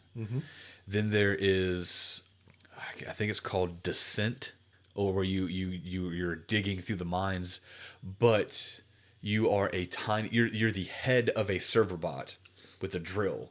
And you get to go through, it's like a first-person view, and you're flying through a dungeon. Oh, interesting. Through like a mine. I didn't see none of this, You fly through a mine, and you dig up certain treasures, and you do have to fight in that thing, and it's a little annoying, because the only thing you can do is ram, and you have it's like a 1 bullet a second gun. It's like, poo, and that I did those because the game makes you do those. And then the other one were these like moving box puzzles, where it's like you have to make so many movements, and if you don't get because you're stealing stuff from a port, you have to get like 3 green items and they're special, and then you have to get the red item, which is like the red item's optional, but it's the super one. It's like, ooh, You have a guide for this telling you how to do the puzzles? Okay. Exactly, yeah. And it told me, it prioritized, like, it's like, do this one, do this one, do this one, and like it told me exactly which ones to do in what order. And then as you're going through that, you get to upgrade your server bots. They all have like 4 stats. Some of them are specifically designed for upgrading other server bots and upgrading your actual big robot. Weapon development, armor development, and then there's like cosmetic and stuff. And then... Are you spending the money that you need for the loan? Yes. Yeah, that's the other thing. You have to spend that. Spend money to make money. And each quest, each type of mission, rather, you can take 1 server bot, and then other ones are like take up to 4. And then I was handicapping myself for the majority of the game because you have to take server bots with you actually into a dungeon for them to level up a specific stat. And then the hardest part about the game were there were these mini games that you could play to upgrade the speed, the power, and stuff like that for certain bots. Yeah. And these days the bots were 40 bots, each one was good at a certain thing. Like these are power bots. Each set were like these 10 were good at this, these 10 were good at that, but you had no way of knowing. But you just had to scroll through the menu. Like server bot 32 was, do not change their names because you can name them individually. Yeah, you would screw yourself with them. Trying to figure out stuff. Basically, the main thing is you had battle ones and you had like support ones and stuff. And I was handicapping myself by taking other ones into dungeons to try to do that. And you didn't like the mini games for making them better. I couldn't. I sucked at them. I couldn't do the speed one. I could only do stage 1 of the attack one. And then later on in the game, it kind of forced me to speedrun the game because 2 of my dudes got inflicted with laziness. Was that random or story? It's random. Okay. I guess it's like they just got lazy. They were afflicted with laziness, and I could not complete stage 1 of the laziness mini game. And I was like, okay, that's just one of them. They're just lazy now. Yeah, I couldn't do it. What was the mini game? It was a conveyor belt, and I had to do enough damage to them with a flamethrower, a spike. A floor spike thing, and then a mashing thing, and I had a timing thing. It's a timing thing. Were they like laying on the conveyor belt, being lazy? They're running on the conveyor belt, trying not to get hit, and you have to smash them, flamethrower, and spike them, and you have to get them. You have to make their HP bar hit 0, and I could never do it. Timer. And on a timer. Yeah. It was just like one step too many. Like I don't need the timer. If I'm playing on easy, why is there a timer? Whatever. That was difficulty settings. Yeah. I don't know. I can't remember. There wasn't. I don't think there was one for Tron, Bonne, but there were ones for Megaman Legends 2 and stuff. But as soon as I realized I could not win the laziness mechanic because I suck at timing, I was like, all right, well, time to beat the game. And I plowed through and I started using the attack ones, the ones that because once they get certain brain power, each of your server bots unlocked a specific skill, and those include like shops and upgrades and stuff like that. And then you had ones that were attacking that threw grenades, threw bazookas, and with the taking specifically the attacking ones, like I'm supposed to, into the ruins and fighting bosses with them, I floored the game. I beat the game in I have my time here. It was 12 hours.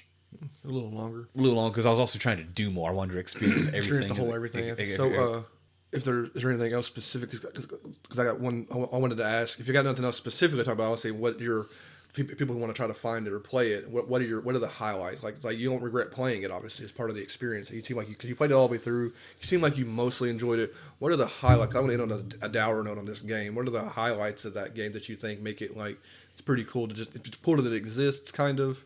That's not really a good note, but like. Well, the highlights were getting to the stuff that reminded me of Megaman Legends, getting to walk around the ruins, upgrade my giant mech. It's always fun, yeah. It's always fun. Had different weapons and sub-weapons, just like Mega Man.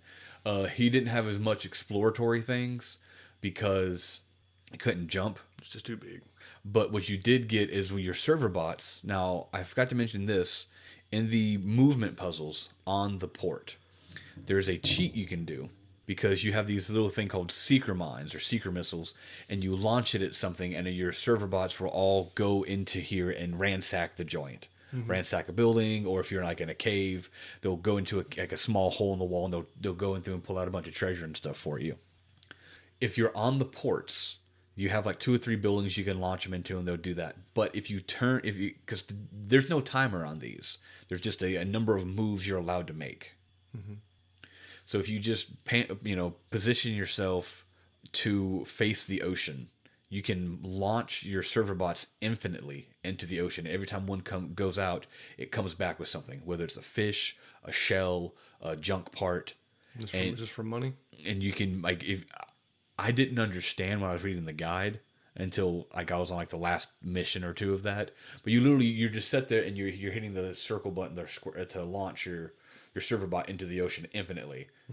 And I was like, you have no way to track how much. You can't look at your inventory while you're in that. Once you get out, it's like, oh, you caught this many fish, you did it gives you your rewards after.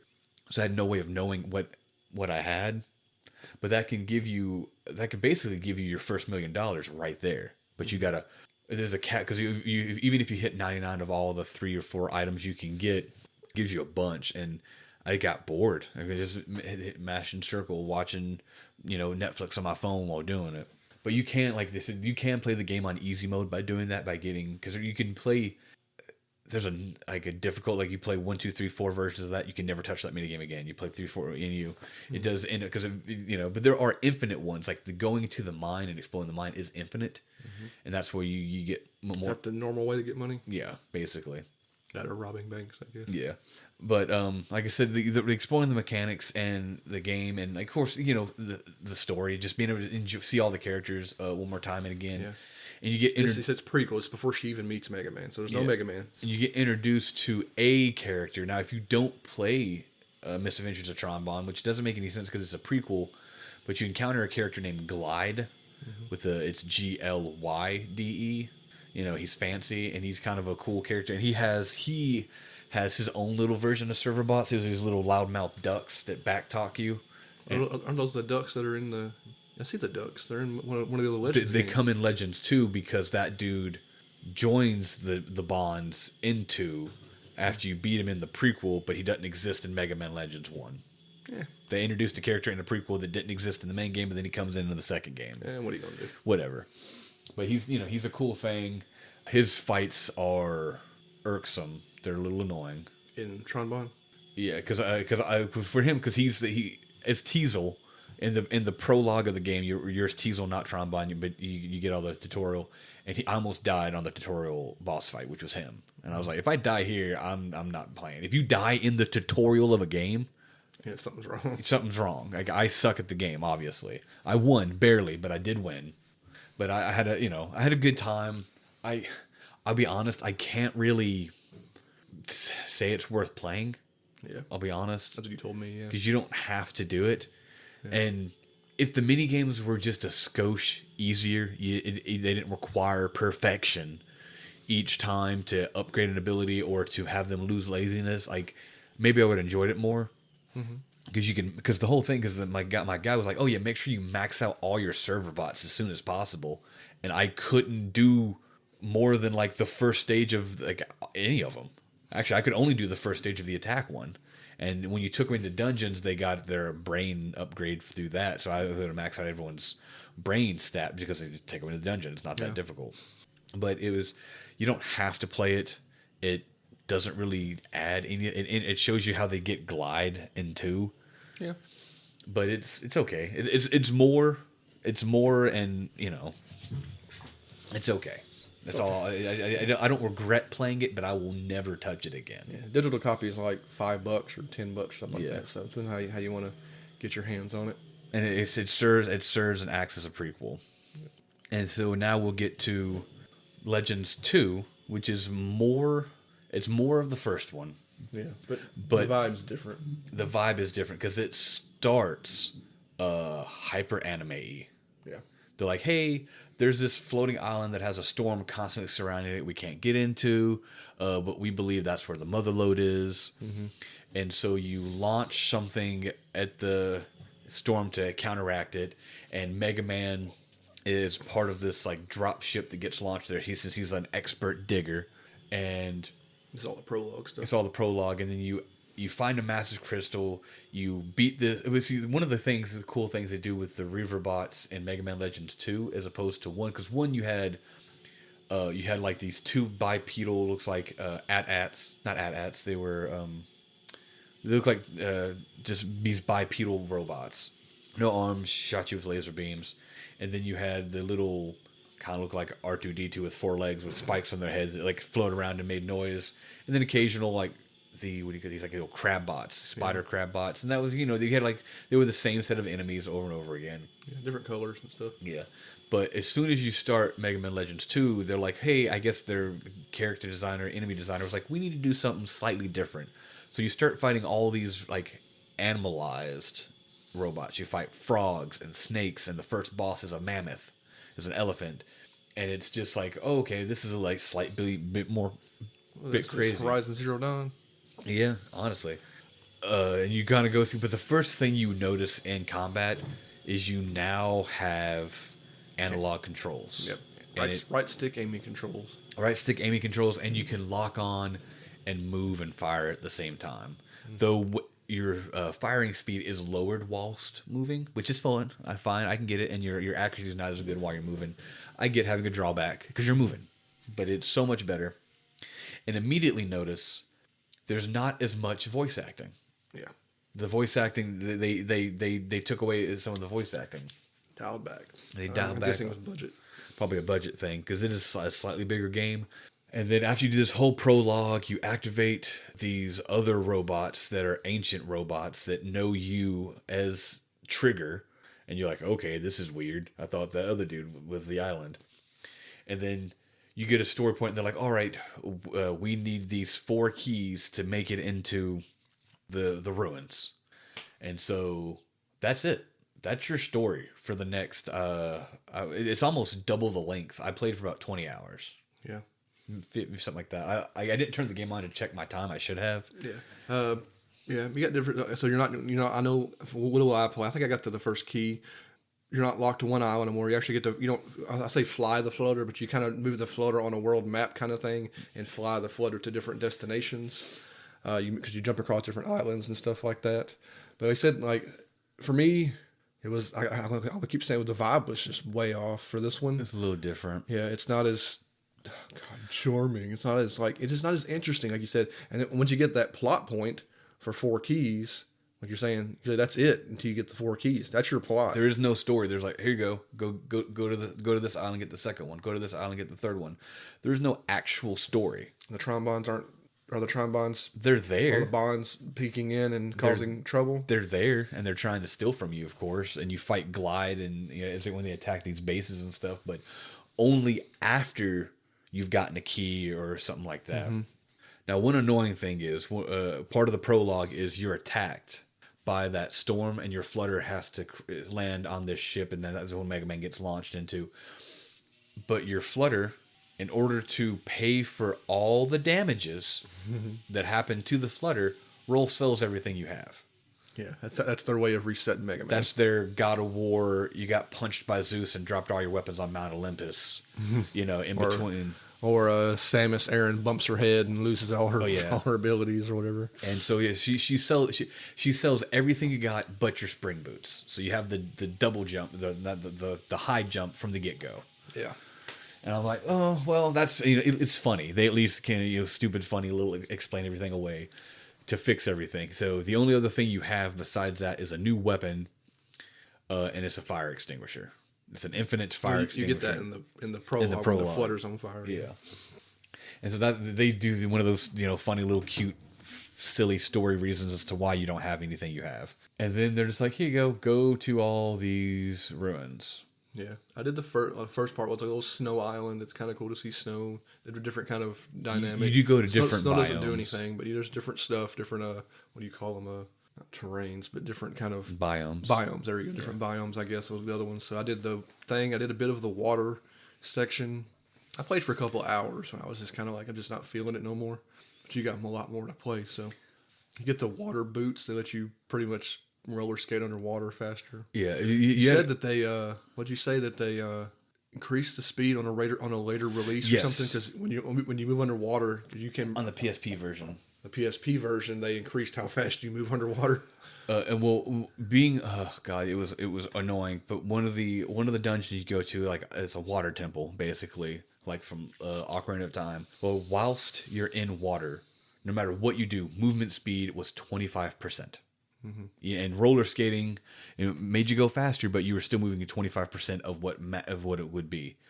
They realized that mechanic was so annoying, they took it out in the PSP port.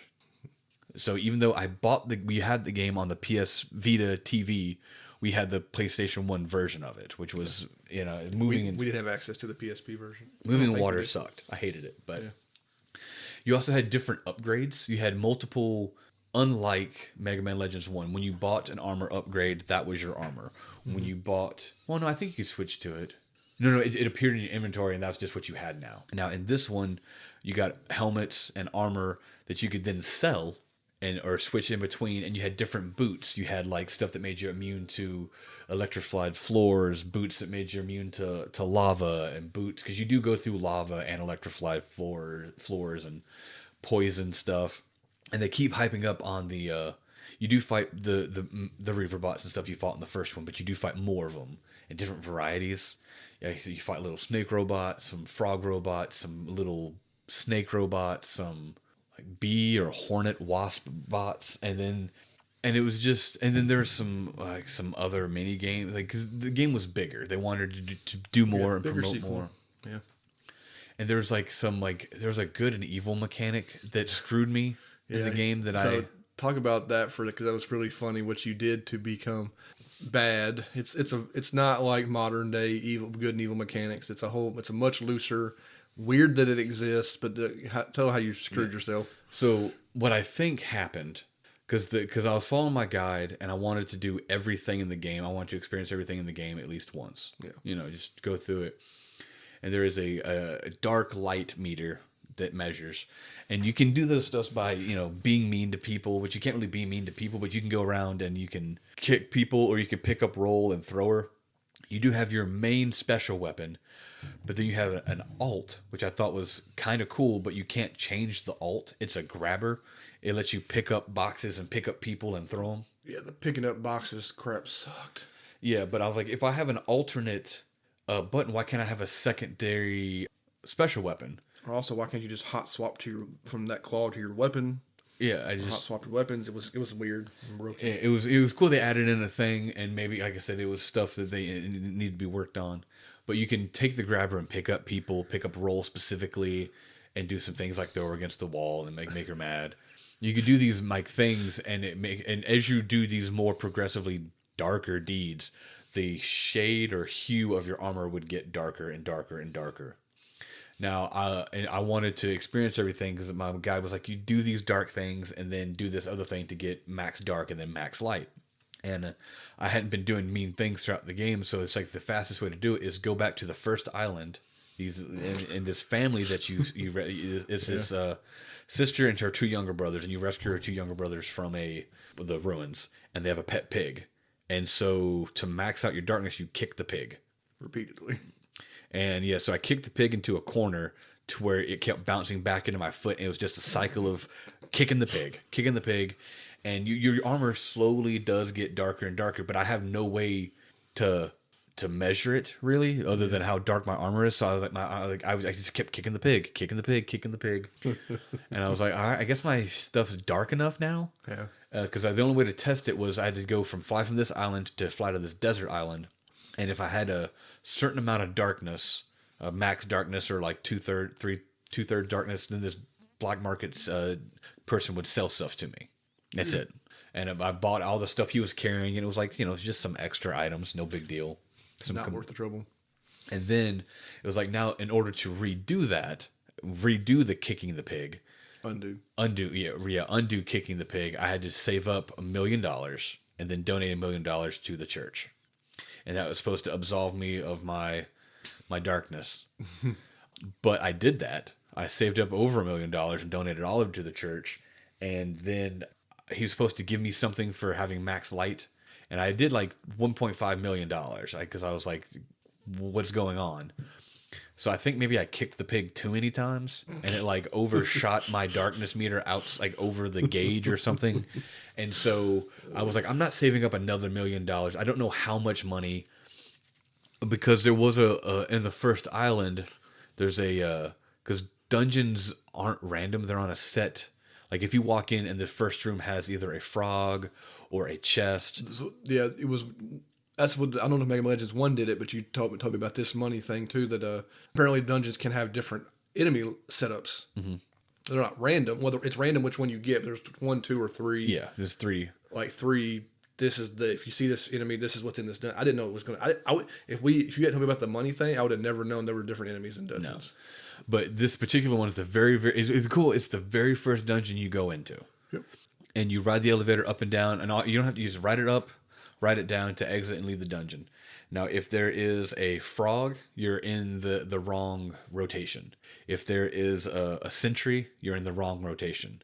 If you come down and you can't lock onto anything, and there's a treasure chest in the first hallway, boom, you're guaranteed to have this particular enemy appear at a certain spot in the dungeon. Mm-hmm. They call it the golden bird glitch. It's not really a glitch. Well, it's a glitch because the enemy's not supposed to respawn. Oh, okay. That's why it's a glitch. Because when you kill an enemy, all the enemies stay dead. Once you kill an enemy in a dungeon, until you leave the dungeon, come all the way back in. Yeah.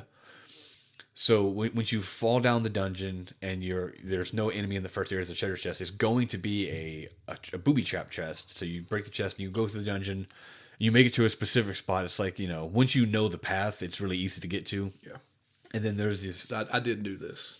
And then you open up this door and there's a golden bird. Like it was looks like Big Bird as a robot, and so you have to kill it, but if you're too close to it, it'll run away from you, so you have to like max out your range and your damage and kill it before it runs away. It knows you're there usually. Yeah, and you have to kill it and have the vacuum cleaner equipped, the fully maxed out vacuum cleaner, because I remember this because I was worried about having power. Remember, I had a maxed out Buster unit thing in my inventory, I think because you cleared the game. Yeah, I think there was a weird thing. I forgot to mention that, yeah. Because you get upgrades to your Buster gun, just like Megaman Legends. Just like in Megaman Legends 1. But I guess because there is a completed save file on the memory card, that the game thought that we had beat it, and so it gave Drew like a new game plus, and so he got to start with this equipment that maxed out my Buster cannon. Yeah, because as you go through the game, you get 3 equipment slots to your Buster cannon, and Drew just had 1. And it maxed out all of his stats on his Buster cannon, so he was able to wreck that robot pretty quick. But he didn't have the vacuum cleaner, so gathering the money, went away kind of quick. But with the vacuum cleaner, it allowed you to absorb the money and stuff kind of quick. And my money was multiplied. Yeah, you had like double money or something like that. So like the money pickups were like, it was weird. The game didn't tell me this. I don't know if you ever ended. I guess you forgot to Google it, but I guess it's not that important. But like it is kind of interesting that like. It is kind of a New Game Plus kind of thing that I didn't know. Even though I didn't pick New Game Plus. I didn't do anything. I just started a new game on the same digital thing, and then like I had my money because my money was gathering faster than yours was. A lot faster. Like a lot faster. Like I did it in like less than half the time it took you to get the money. It took me like 3 hours to get $1 million, and Drew's like, I got $1 million in like 20 minutes. Yeah, it's like it was like crazy. But yeah, there's a cheat very early on. It's literally the first dungeon you go into, and you can farm and get max money. But I got tired of. I was like, all right, I'm grinding. I got tired of grinding the money and not being fully good, and only to find out the only difference between being full good or full bad is when you're full bad. Prices for everything is jacked up by 20%, and you don't have access to most of the other side quests. And when you're good, there's a 20% discount on everything. And if you've been good to roll, because there's those little gifts you can buy in shops, and if you are good, nice to roll, you get like a little cutscene that's like a dinner date, And then she's like, ooh, because of whatever, I found a way to make buying upgrades 10% cheaper. So being bad does nothing but negatively impact you and take away stuff from the game. So just don't even bother. Don't kick the pig. Don't kick the pig. Kicking the pig is wrong. As you now know. It's not funny. It's funny because he kicked the pig, but it's just like, what's funny to me was I was in the other room playing something else, and Blake walks up and he was like, this is unprompted. He's like, I think kicking the pig screwed me. This is before he told me what it meant. I was like, the hell are you talking about? He gave me the whole spiel of what it meant to kick the pig. And that's, don't. And like I said, the story is whatever. And then by the end of it, it gets hyper anime-y. Yeah. I do want to point out, again, this is a challenge for Brian, and I do apologize. But there is a ruin called the Nino Island Ruins, and it had that music was really very enjoyable. Yeah, cool. Very enjoyable music for the Nino Island dungeon.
And then there was another one. This one was it was like a city jam. And the city was called the Kimotoma, Kimotoma City. And it had a nice little jam in it too. It was like a little kind of upbeat, those are the only things that was really, cool music.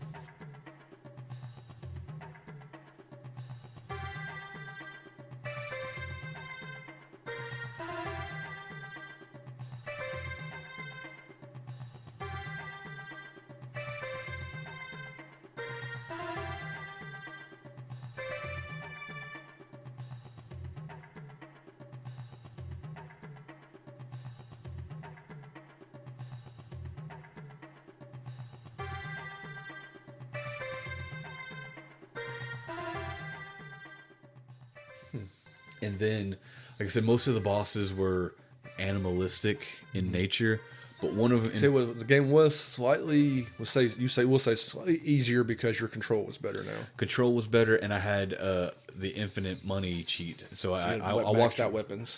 I didn't have the missile launcher right away. I had to get to it, but I had the machine gun. Actually, no, I think you got the missile launcher pretty damn early. But regardless, I had basically a maxed out. The ultimate weapon from the first game was either your rapid fire machine gun or the missile launcher, and I had maxed out machine gun for a while, and then as soon as I could, I maxed out.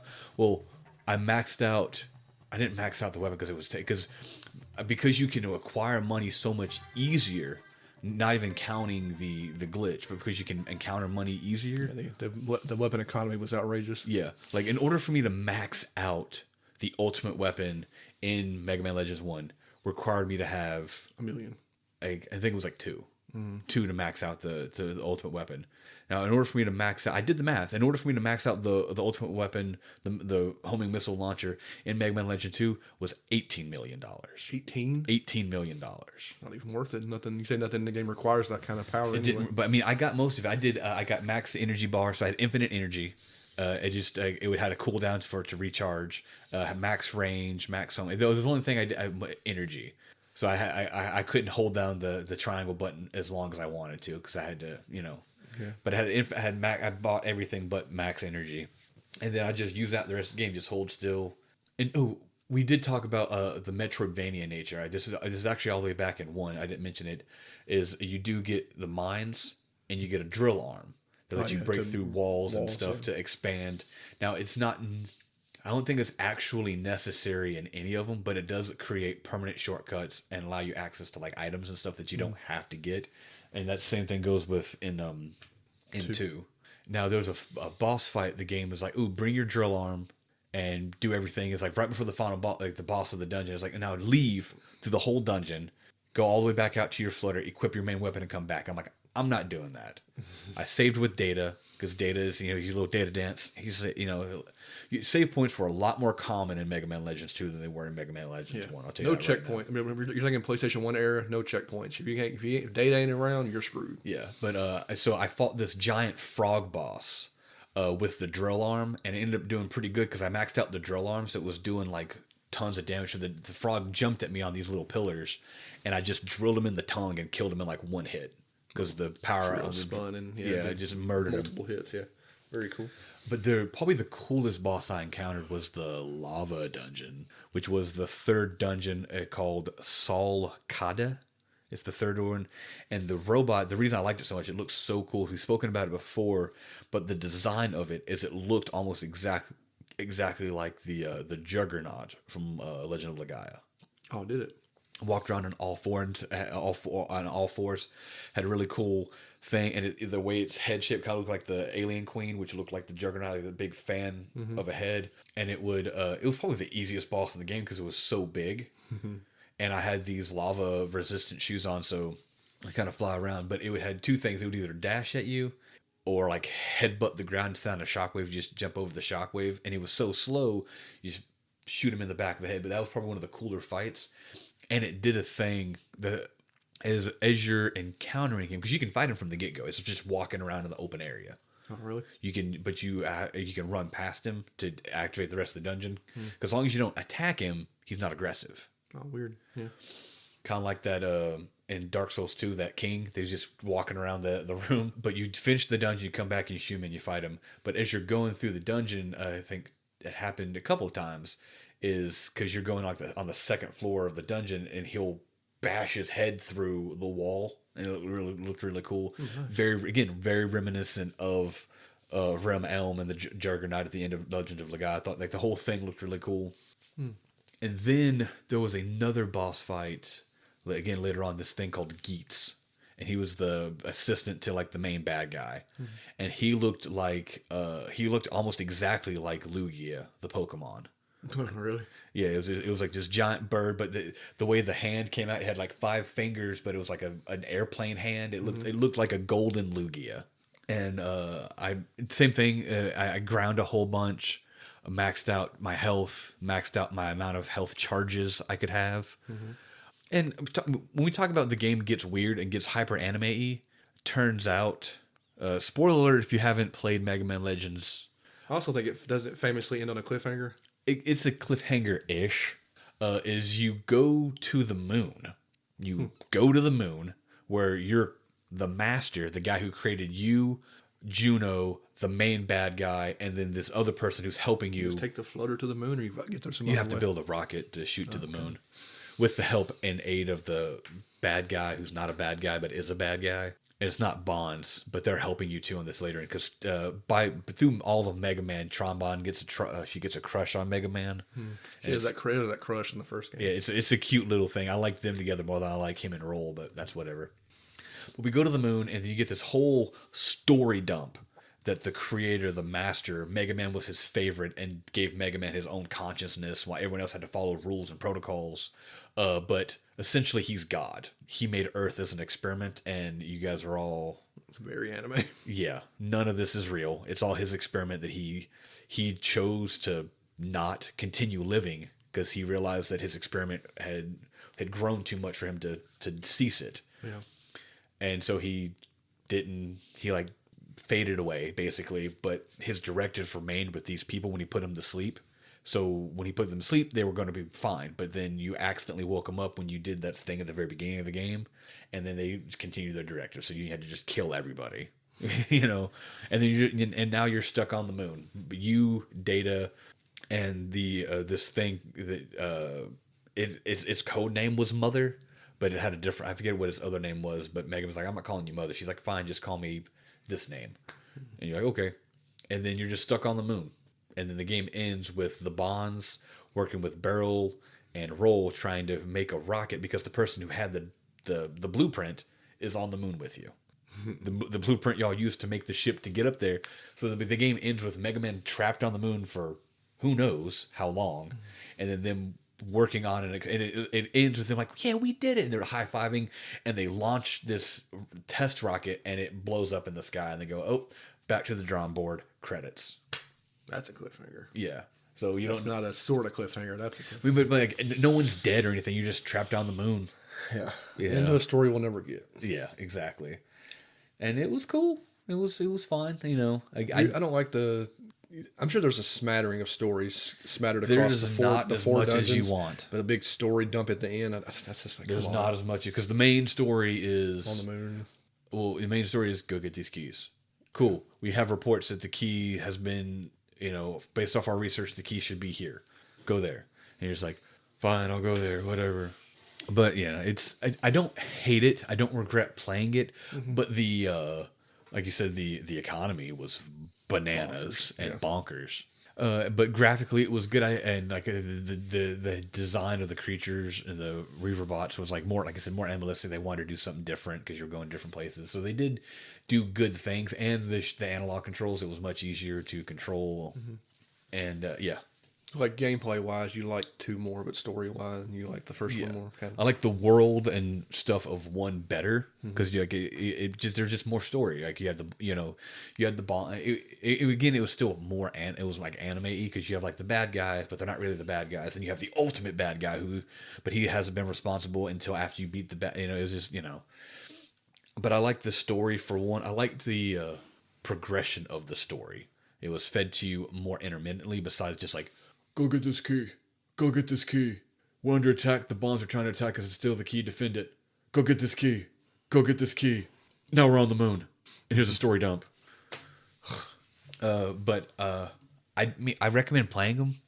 You can honestly, like you said, I hate to speak bad because people spent time and effort on it, but I don't think Tron Bonne adds enough to it.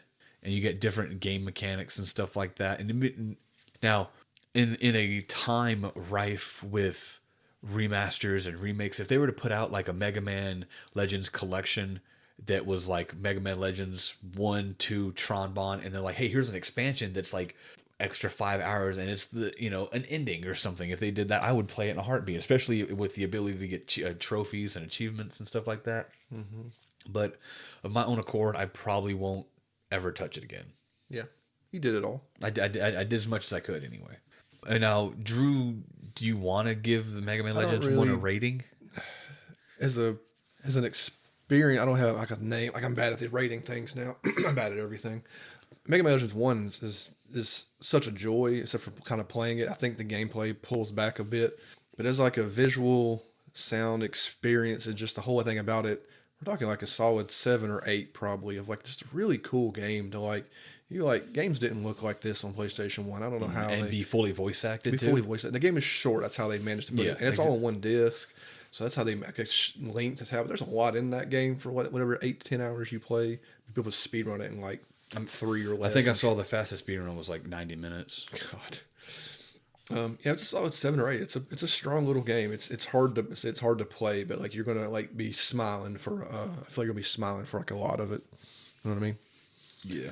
I figure you might have a overall trilogy, like you talk about individuals, have like an overall trilogy rating, maybe.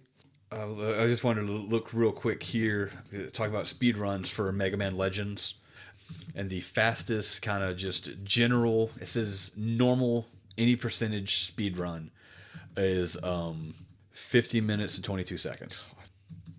Of an American named Blue Metal, of course, blue since Mega Man's blue, so you must really love Mega Man. But yeah, all like the top 10 are all under an hour. The top 10 are all under an hour. Now, my rating encompasses. If I'm just doing Mega Man Legends 1, I'd have a higher one. Mm-hmm. Like the control sucked, but I enjoyed the experience from Mega Man Legends 1. Tron Bonne didn't take away or add enough to it, really, but the fact that I couldn't beat those stupid mini games definitely affects. And then the Mega Man Legends 2, the way they delivered the story to you was like huge story dump in the beginning, huge story dump at the end, not a lot in the middle. Mm-hmm. And then the economy, but I could farm infinite money, so it's not that huge of a deal. But so it's going to set higher on average because like the sound design and the graphics and the fact that it was mostly voice acted all these things come into effect, and then being able to finally have analog controls in Mega Man Legends 2. I can't stress that enough. What a difference it makes. I'm going to give it 7 data dances out of 10. Yeah. 7 data dances out of 10 for the Mega Man Legend as trilogy as a whole. Nice. Yes. Before we move on to, I guess we haven't really decided what our next game. We got to start discussing. Well, we normally do it beforehand, but we're kind of excited to talk about this. So the next game obviously we discussed it before the recording, so we're professionals. But it's actually pretty cool. It's something. Now we're going to talk about it. It's been months. It's been a little while. But it's a pretty cool little thing, and we liked it. It was unique. It was definitely unique, and I don't think a lot of people have heard about it. Yeah. But it's a game called Metal Max Xeno. And it is a turn-based human/tank RPG. Yeah, JRPG, because you get to run around in ruins. It's very similar to Mega Man Legends, where you run around ruins in a dilapidated world. And then you can do humans inside dungeons. And then you can run around the world map as a human, way more dangerous. And then you get to get a tank or multiple tanks as you progress through the game. Yep. And so it's a turn-based JRPG, post-apocalyptic, tank human, turn-based RPG. Yeah. It's a pretty cool game. We got it on GameFly. Something that's buried in GameFly turned out to be kind of cool. Well, I won't say too much about it. We'll save it for the podcast. Anything else before we wrap up here? Nope. Okay. Last thing I want to do before I do anything else is we got our cousin Daniel listening, who's got his YouTube channel, youtube.com/Sucovius. We talk a lot about Mega Man on this episode, obviously, and Mighty Number 9 and stuff like that. I don't think he has any Mega Man on his channel right now. So I'd like to put out a thing there. If you need a video ideas or episode ideas, I would like to see. I don't know what your favorite Mega Man game is. So maybe put out an episode of your favorite Mega Man game. But before you play your favorite Mega Man game, I know you own Mighty Number 9. I would like to see. I don't know how hard it is. I don't know nothing about Mega Man Number 9. I want to see if you don't put that evil on him, Ricky Bobby. Is maybe play from the start. See if you can get to the start of Mighty Number 9. Let's see if it's from the start of Mighty Number 9 to beating the first boss. I don't know how long that is. Maybe it's an hour. Maybe it's less. If you get to the start of Mighty Number 9 to beat the first boss without dying is a small challenge. Maybe that's super easy. A lot of your challenges turned out to be super easy. Before you take on your favorite Mega Man game, I want you to play your least favorite Mega Man clone, which is probably Mighty Number 9. So if you accept the challenge, or let us know on the Discord, or post about it on your own social medias and stuff like that. But I'd like to see you. I don't think I ever really watched you play any Mega Man. So, I don't know what your favorite Mega Man is. So I'd like to figure that out and see what you pick. It could be any Mega Man game, obviously. I mean, you could maybe you like Mega Man 4. I don't know, but there's got to be you got to have a favorite Mega Man game. So with that said, of course, we'll keep promoting Clyde's channel, not your friend. Currently, he announced that what is it, Blizzard next? Blizzard is not your friend. Yeah, he's wrapping up. Nintendo is not your friend. Again, me and Blake appear on the Nintendo Online episode. We're buried in there somewhere. You can probably see, it's easy to spot us because he did shout us out. He shouted us out immediately right after. So we're in there. If you want to see us do some amateur voice acting, we're in that. So go to his stuff. Go to Daniel's stuff. Come to our Twitch streams, twitch.tv/2smoking controllers. We are playing a D&D style game, War Tales, having a good time so far, narrowly surviving battles we shouldn't have initiated and stuff like that. One of Brian's main characters, his main character from the beginning of the game was killed immediately, so he had to take control of another character. And his gravestone reads, he died. He died. We got to walk by that gravestone all the time. I also want to thank Jared and the guys of Emerge for letting us use the song Letting Go for our intro. It is awesome. They are touring constantly right now. There's a new song out we've already played on the podcast. Go follow the song, follow the band, go see them live, buy some merch, tell them Drew and Blake from Lock, Stock sent them. They'll be happy to hear that. I want to thank Devious.Pixel for all the art for the podcast. He's pretty much the artistic face of the podcast. It's really great to have him be a part of that, whether he wants to be or not. Is that it? Am I forgetting anything? Because you got your last two things. I think I got. I'm always forgetting some. Oh, Brian, of course. Let's not forget Brian. Thanks for editing this is a lengthier podcast, better than our short ones that he appeared on. Got a few audio challenges in here for him. We'll see how he does. So thank you for sticking around and keep editing that. It makes things easier for me while I do the other podcasts Blake's going to mention. But yeah, come to the Twitch streams. We're enjoying it. For me, just real quick, we have a brother podcast that has spawned off of this one called Suspension of Disbelief, where me and our good buddy Steve take turns semi-surprising one another with a movie. We do not discuss it in any way, shape, or form until we record, so each other's opinion doesn't influence the other, and we do deep dives. You know, sometimes deep dives. Sometimes we'll spend an hour talking about the director and the actor before we even get to the actual movie itself, and then we talk about favorite scenes and, you know, certain camera techniques and behind the scenes things that we've discovered. Please come check that out. We have a blast doing it. I have a short story that I self-published on Amazon called They Come This Night. Please check that out, rate that, review that. I think that's really cool. I'm super proud of that. That's really kind of it for my self-promotion. And with that being said, I do want to wish everybody a good evening and a good night.